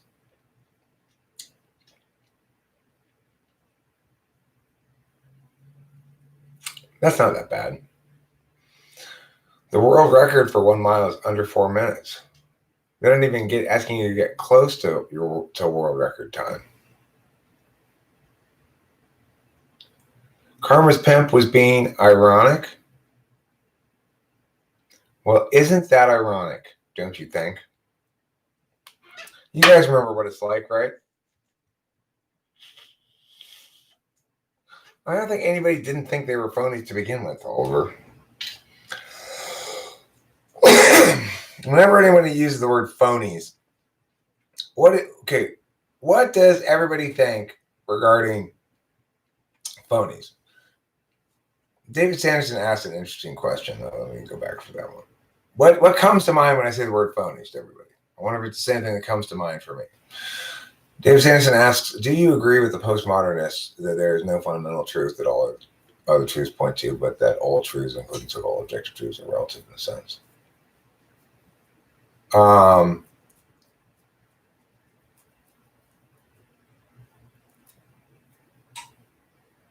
No. I don't agree with that. I mean, I agree that, okay, well, I agree that there are no universal truths, given that only statements have truth value, but there are universally true conditional statements. There are universally true statements about one's negative. I mean, there are statements about one's negative obligations that represent a universally applicable rule. Whether or not we assign a given statement true or false as a truth value is a kind of a separate matter to whether there are fundamental duties, obligations, prohibitions, stuff like that, moral considerations, fundamental moral indications of one sort or another. And whether or not we can more or less meaningfully talk about them. You know, it's like, it seems to me that to say there's no fundamental truth that all other truths point to is to make a claim at a fundamental truth that all other truths point to. In other words, they get referenced under. See, that's the problem with that, is that verb point to. The claim should be there's no single frame of reference that calculates statements such that it produces the correct truth value in all instances. I would agree with that statement. There's no single frame of reference that, when used as an adjudicatory frame of reference, produces the correct set of truth values in every single instance. And that, to some extent, we have to use our intuition and we have to refer back to and appeal back to our instincts and our intuitions in order to root our arguments in something more grounded than just symbolic tricks. So, I mean, the problem is really, David Sanderson, when the postmodernists are saying these sort of things, what is they are trying to get across. If they're trying to get across that words are meaningless, then why are we listening to them? And if they're trying to get across that their words are meaningful about the meaninglessness of other people's words, then what makes their words distinct from other people's words, such that their words are meaningful and other people's words are meaningless? Until I have those questions answered, I can't really do anything more argumentationally with it. So I don't think postmodernists in general comprise a set of any particularly consistent arguments with each other. But if you mean postmodernists as those who deny that linguistic meaning, communicating by language is a good way to be in some regard because appeals to truth are inherently flawed, well, I disagree with that,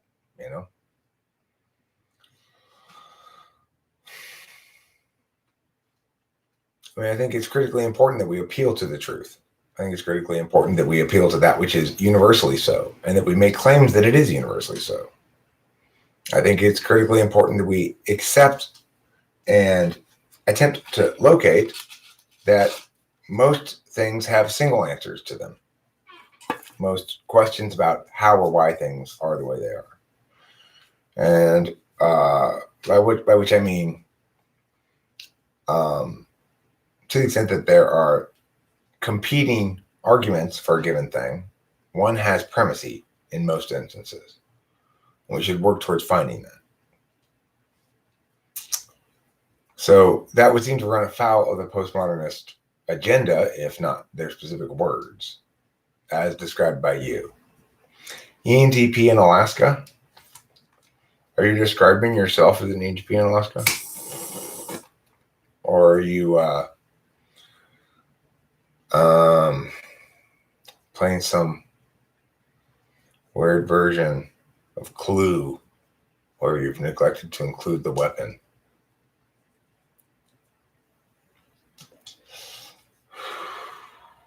With a gaff hook. ENTP in Alaska with a gaff hook.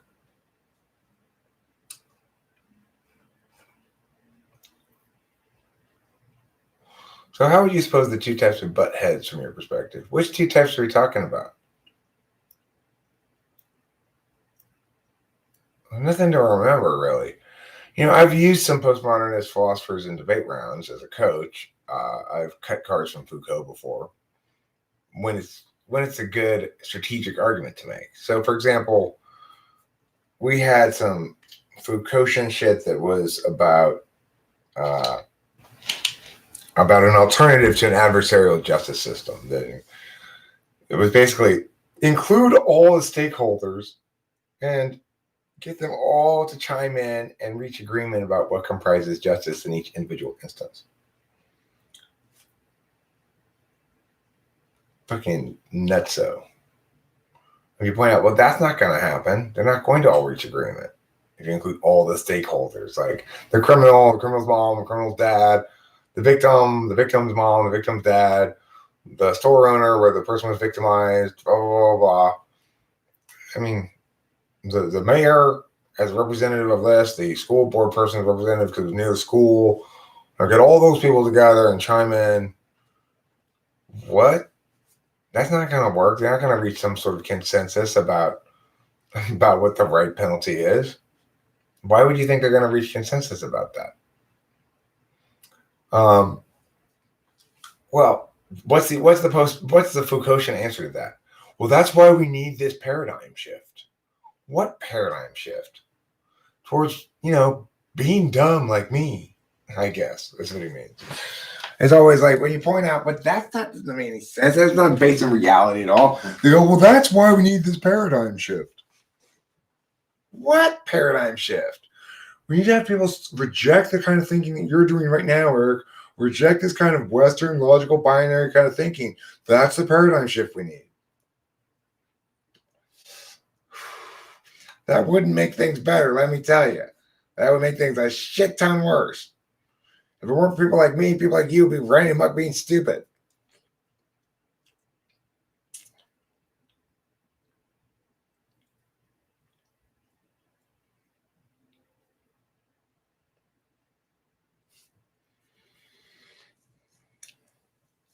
Or a really corrupt ENTP, whoever said that. Dave Sanderson says postmodernism is usually either TI polar or NI polar, or a super corrupt ENTP like Zizek, who milks rich college kids for expensive tickets to his lectures on communism, so he can buy more Coke.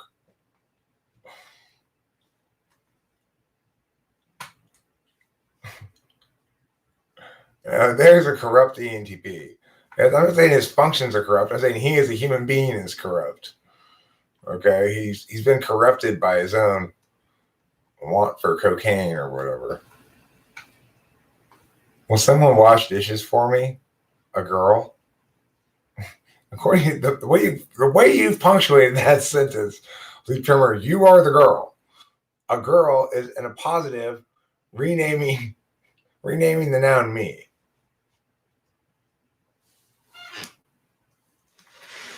I've tap danced since I was a kid. I've learned to be on my toes.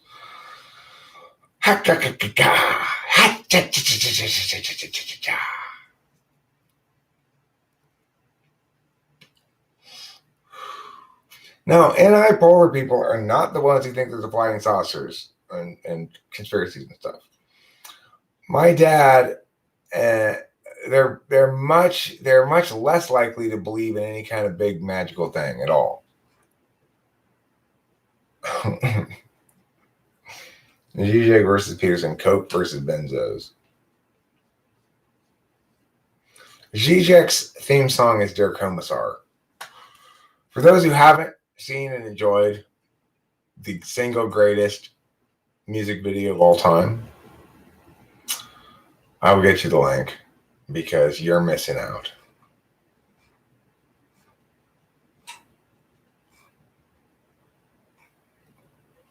Where's Der Kommissar? Here it is. Oh, yeah. Oh, so juicy. So goddamn juicy, I don't even know what to do with myself. Well, you need to have Der Kommissar in your heart. That's why. The problem is basically you don't have Der Kommissar in your heart. So let me meow for you. We're not getting your thoughts on what? Because of the comma. The comma turns a girl into an appositive. An appositive is a noun in a sentence that renames another noun. So, for example, if I said, this food, comma, a sandwich, comma, is delicious, then sandwich would be an appositive renaming the noun food. Now, not all appositives are within not all positives are within commas, but some of them are. So, for example, if I say, my Uncle Bill told me to go to the store, Bill is in a positive, renaming the noun, the subject, uncle, but it's not within commas, right? You see. However, in that instance, because you added the comma, it turned a girl into an appositive, renaming the what was intended to be. So you intended that to be a statement that says, will a girl, you want a girl to be in a positive for someone. But the way the sentence is constructed, because you put it at the end, it's in a positive for me. So if you wanted it to be in a positive for someone, it said, would someone, comma, a girl, comma, wash the dishes for me? Question mark. That would be correct. Yeah. Rumors say that Zizek still walks by the capitalist stores and craves Coke while Peterson overcame his benzo misuse against communist wave swapping over him. I mean, he overcame his benzo use by having himself intentionally put into a medically induced coma. which is really just so fucking SI polar. I just can't even conceive of how SI polar you have to be to think that's a good idea. Because you don't want to go through withdrawal symptoms, you know. Leaf Trimmer, it's my pleasure. I am, after all, an English teacher and a specialist in grammar.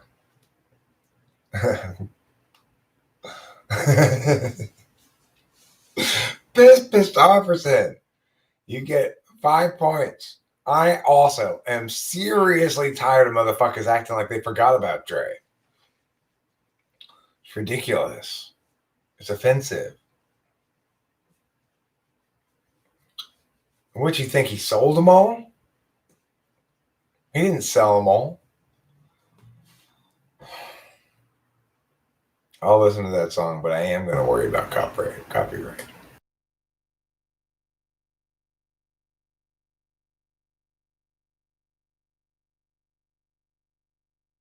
In a second. I'll worry about copyright in a second.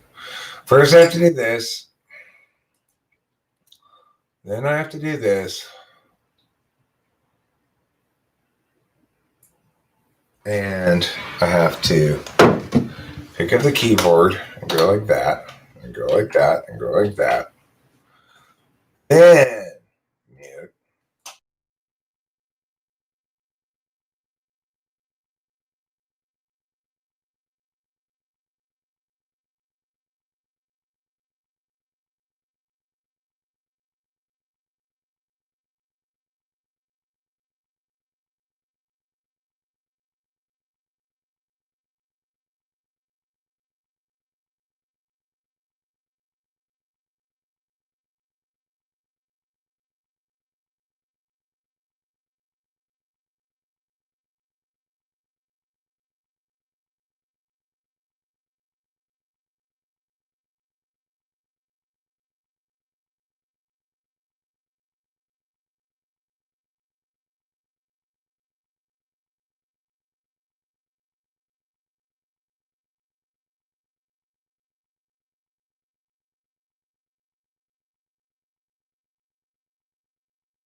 What am I supposed to think about that?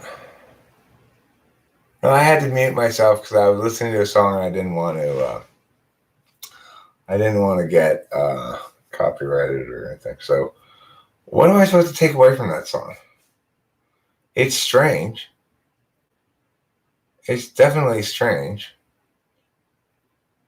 It's like repent or perish. And it's got the Jesus stuff that says I'm Batman, so your argument's invalid.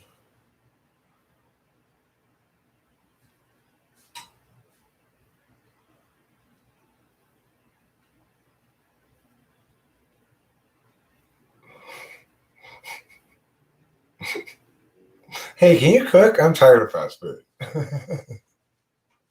That is really brilliant. Legends full, I must say. I'm going to play a song on the guitar. You know, I got to say that I feel kind of inspired to write a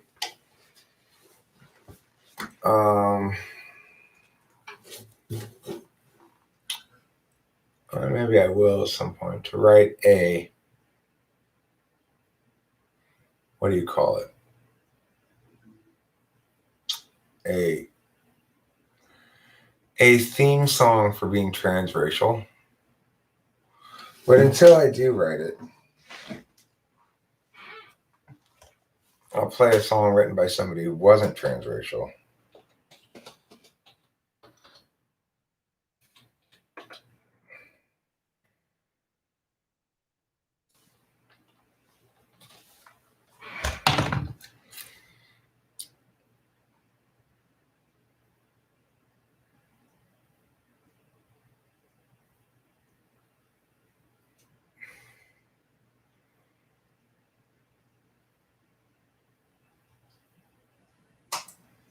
Let's see.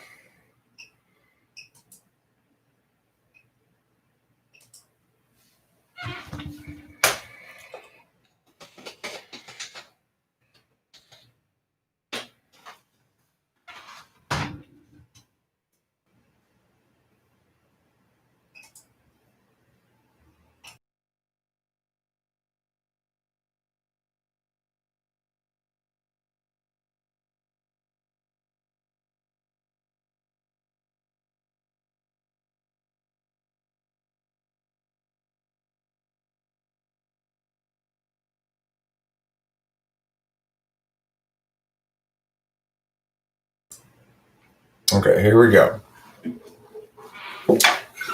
Here we go. That's what you all been waiting for.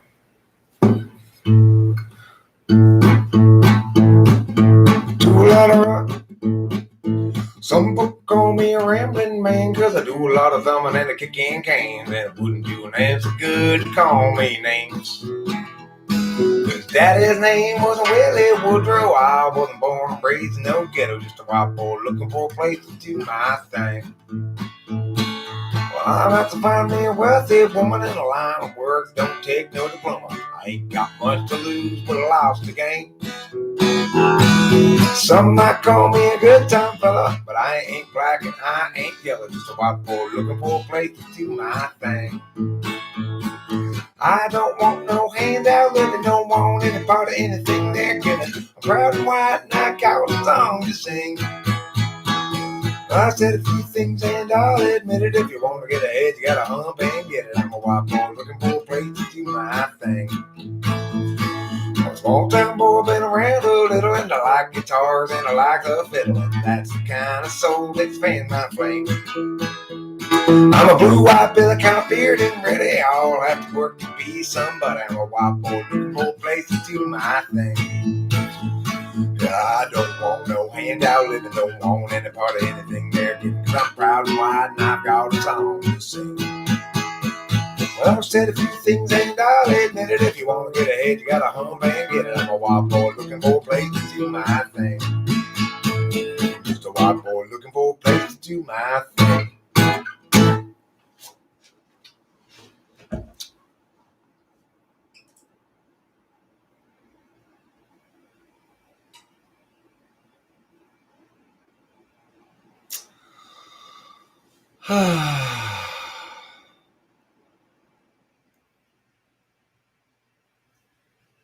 Let's do a ballad as a personal growth exercise. Okay, a ballad, huh? Let's see.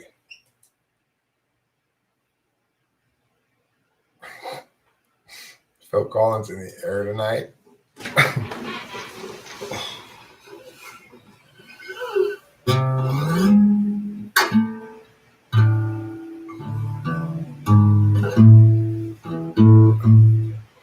Oh, Death. Okay, I'll play Oh, Death.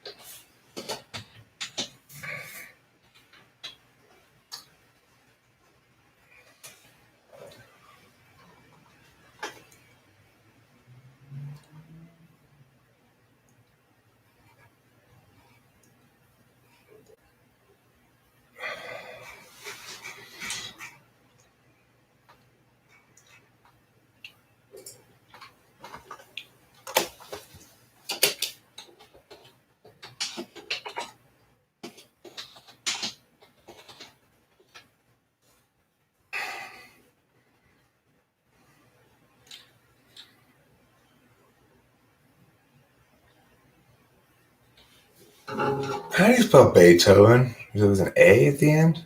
A-N? Oh.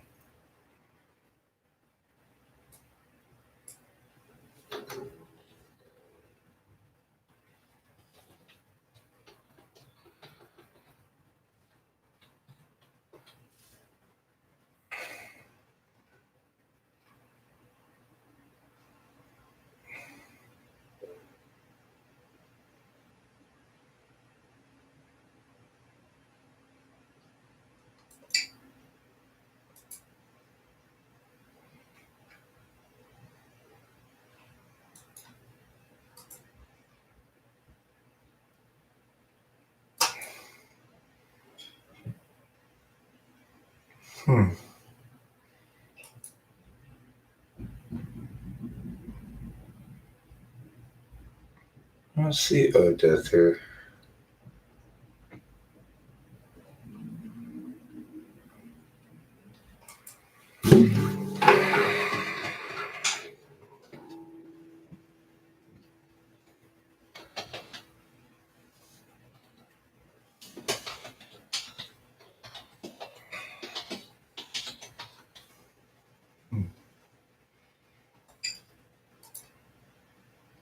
There it is.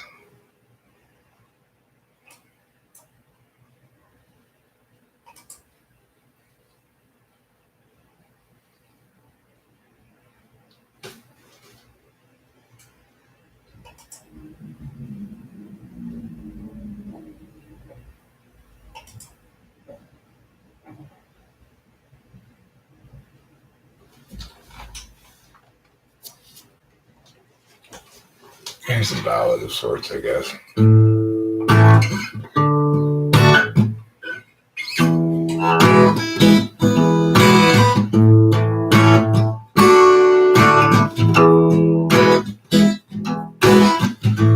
There are good guys and there are bad guys.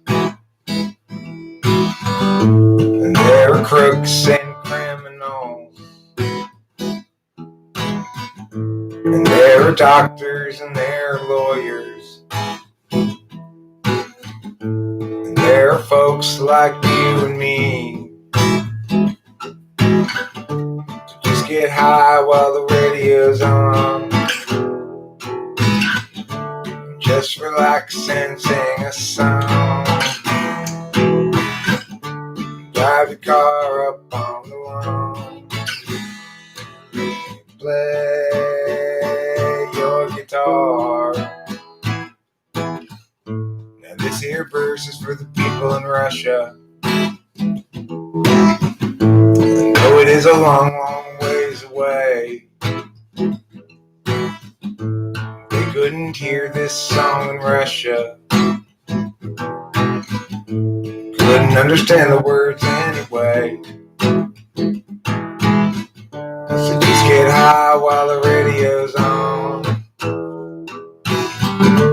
Just relax and sing a song.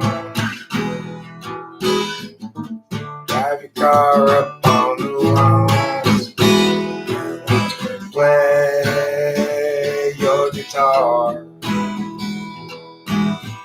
So just be glad you live in America. Relax and be yourself. Cause if you didn't live here in America, you probably live somewhere else. So just get high while the radio's on. Just relax and sing a song. Drive your car up on the lawn and play your guitar.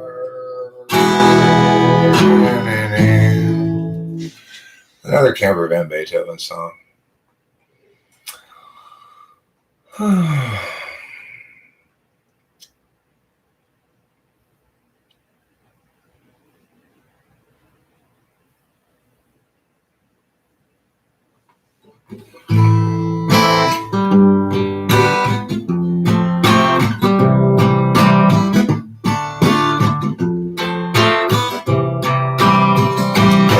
life is grand, and I will say this at the risk of falling from favor with those of you who have appointed yourself to expect us to say something darker.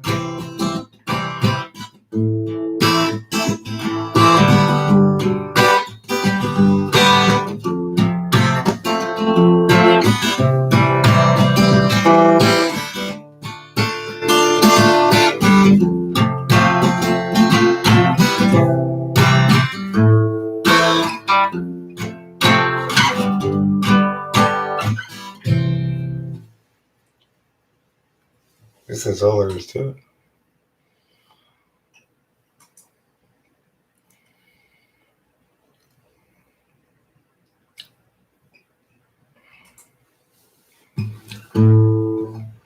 My name is Death and I excel. I open the gates to heaven or hell. Cast aside flesh of thee, cast aside to set you free. Oh, death, oh, death, can't you spare me, oh, till another year?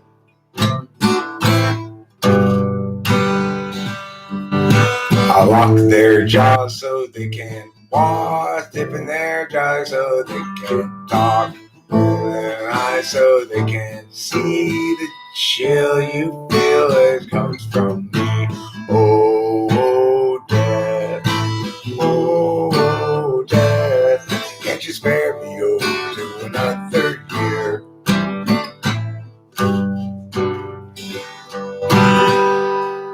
Mama, mama, please come to bed.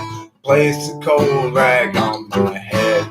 My eyes are aching and I can't see. I feel a sheet pulling over me. Oh, death, oh, death, can't you spare me, oh, till another year?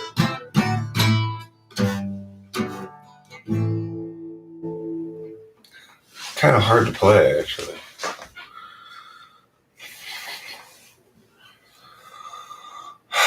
It's hard to play like a bard to play. It's pretty hard to play, I guess.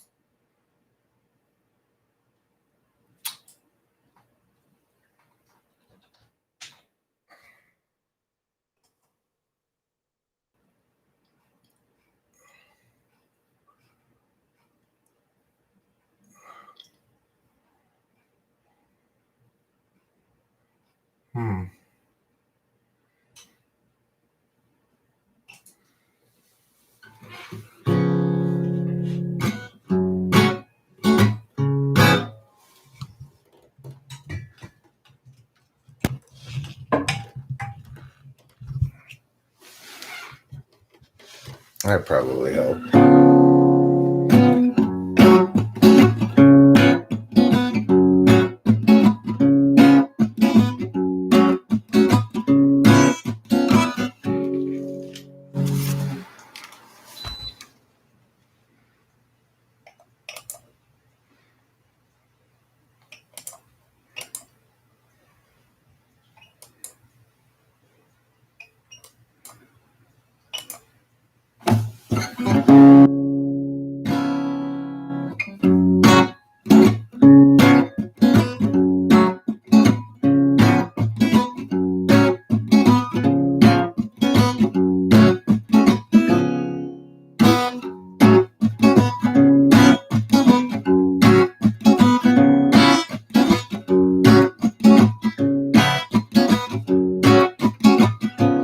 Gerald has a thought. Gerald has a lot. Gerald has a plot to get to margarine's tater tots. He's got a good idea for a name-changing business. Thinking now about what he'll call Christmas when they hire his firm to change that name. Gerald always thought there'd be chance enough to return to the work left rough. Get back to it eventually, but his visions piled up and his plans would interrupt all the work and Started off so hopefully. Now his mind is back on his business, thinking of changing factless to listless. So how all the people will shout his name. And Gerald knows he understands ever more clearly now. He won't provide explanation regarding the why or the how. He'll see you and know you from inside your heart.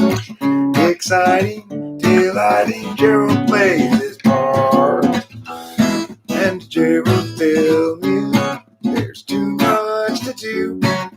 He had dropped time in the underview. Too much to rebut. So where now and what? Too much time spent nitpicking the skew. Gerald has a thought. Gerald has a lot. Gerald has a plot to get the margarine's tasty spots. He's got a good idea for a name in your business. Thinking now about what he'll call Christmas when they hire his firm. That name. Gerald has a thought.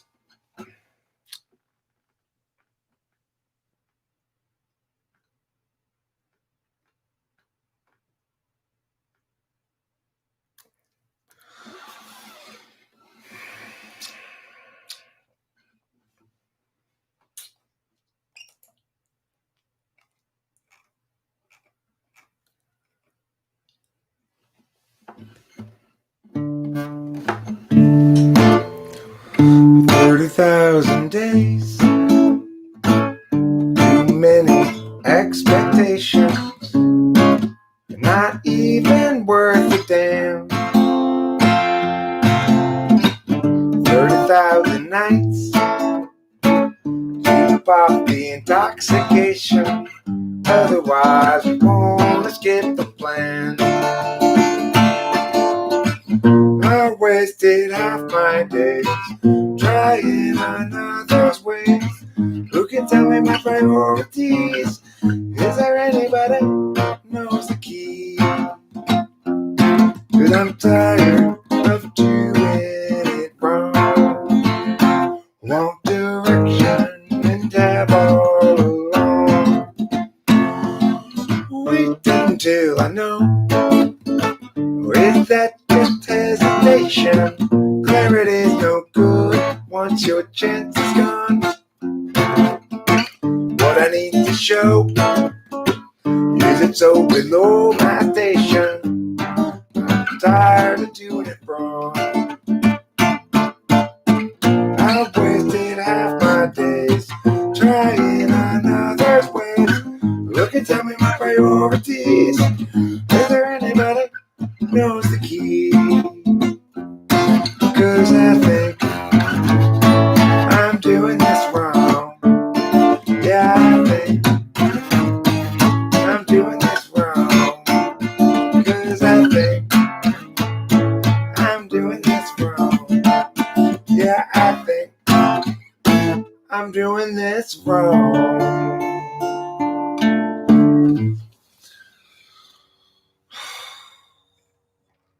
Definitely did that wrong.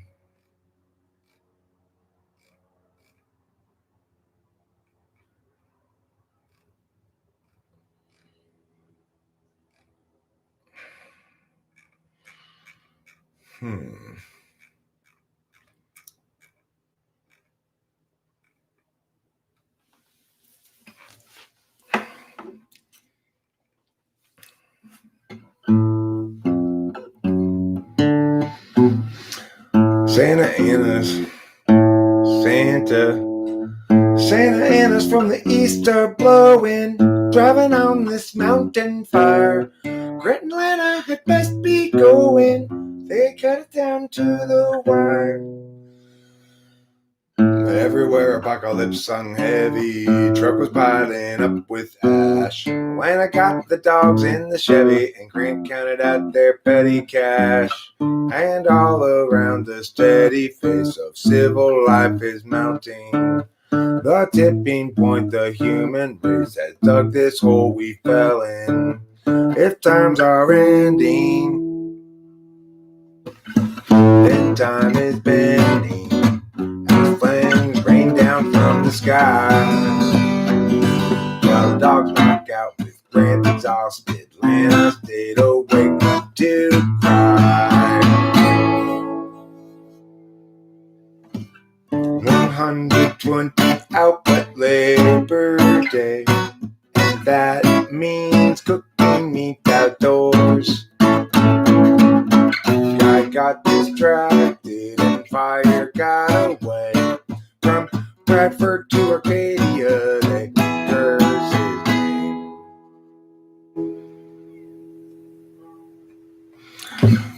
Chased them west down the incline till they reached the foothills below. Found a room cheap for the night online. Now they had someplace to go.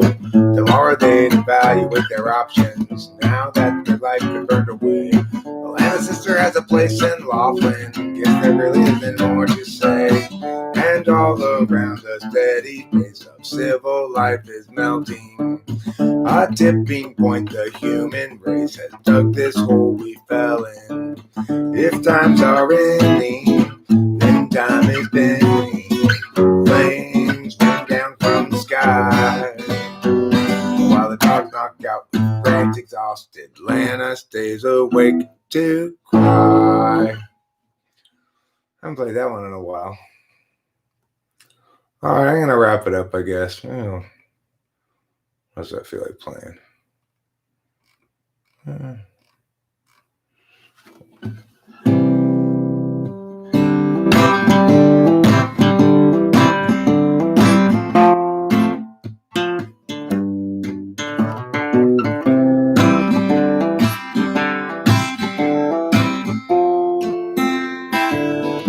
El Nino, my ass.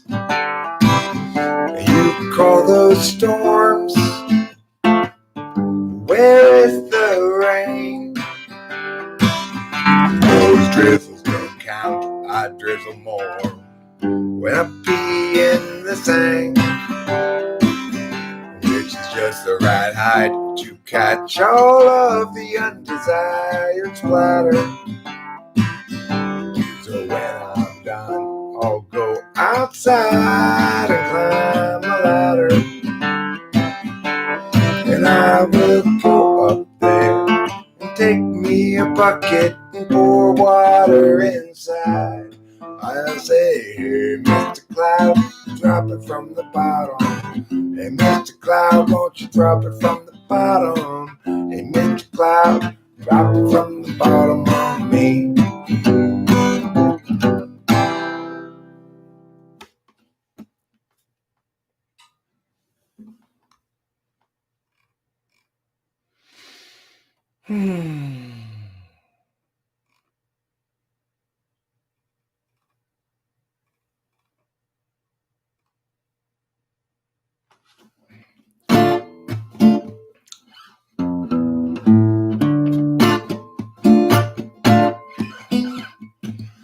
Oh, he came here with her, and what's the problem that you can't ignore?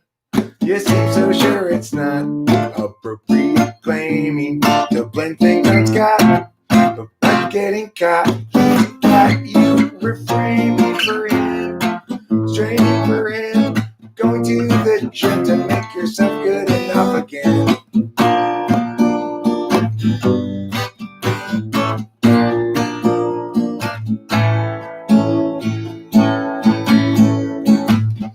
Yeah, you guys both have lost invested. That's not a reason to stay around. Through the years, you've both been tested.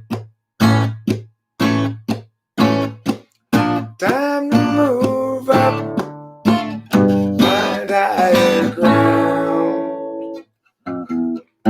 Oh, he came here with her, and what's the big problem that you can't endure?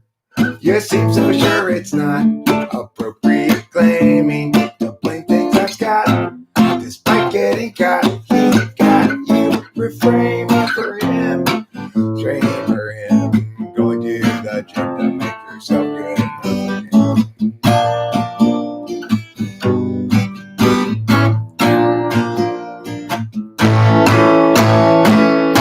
him. Be done with him. My voice is shut. Good night, everybody.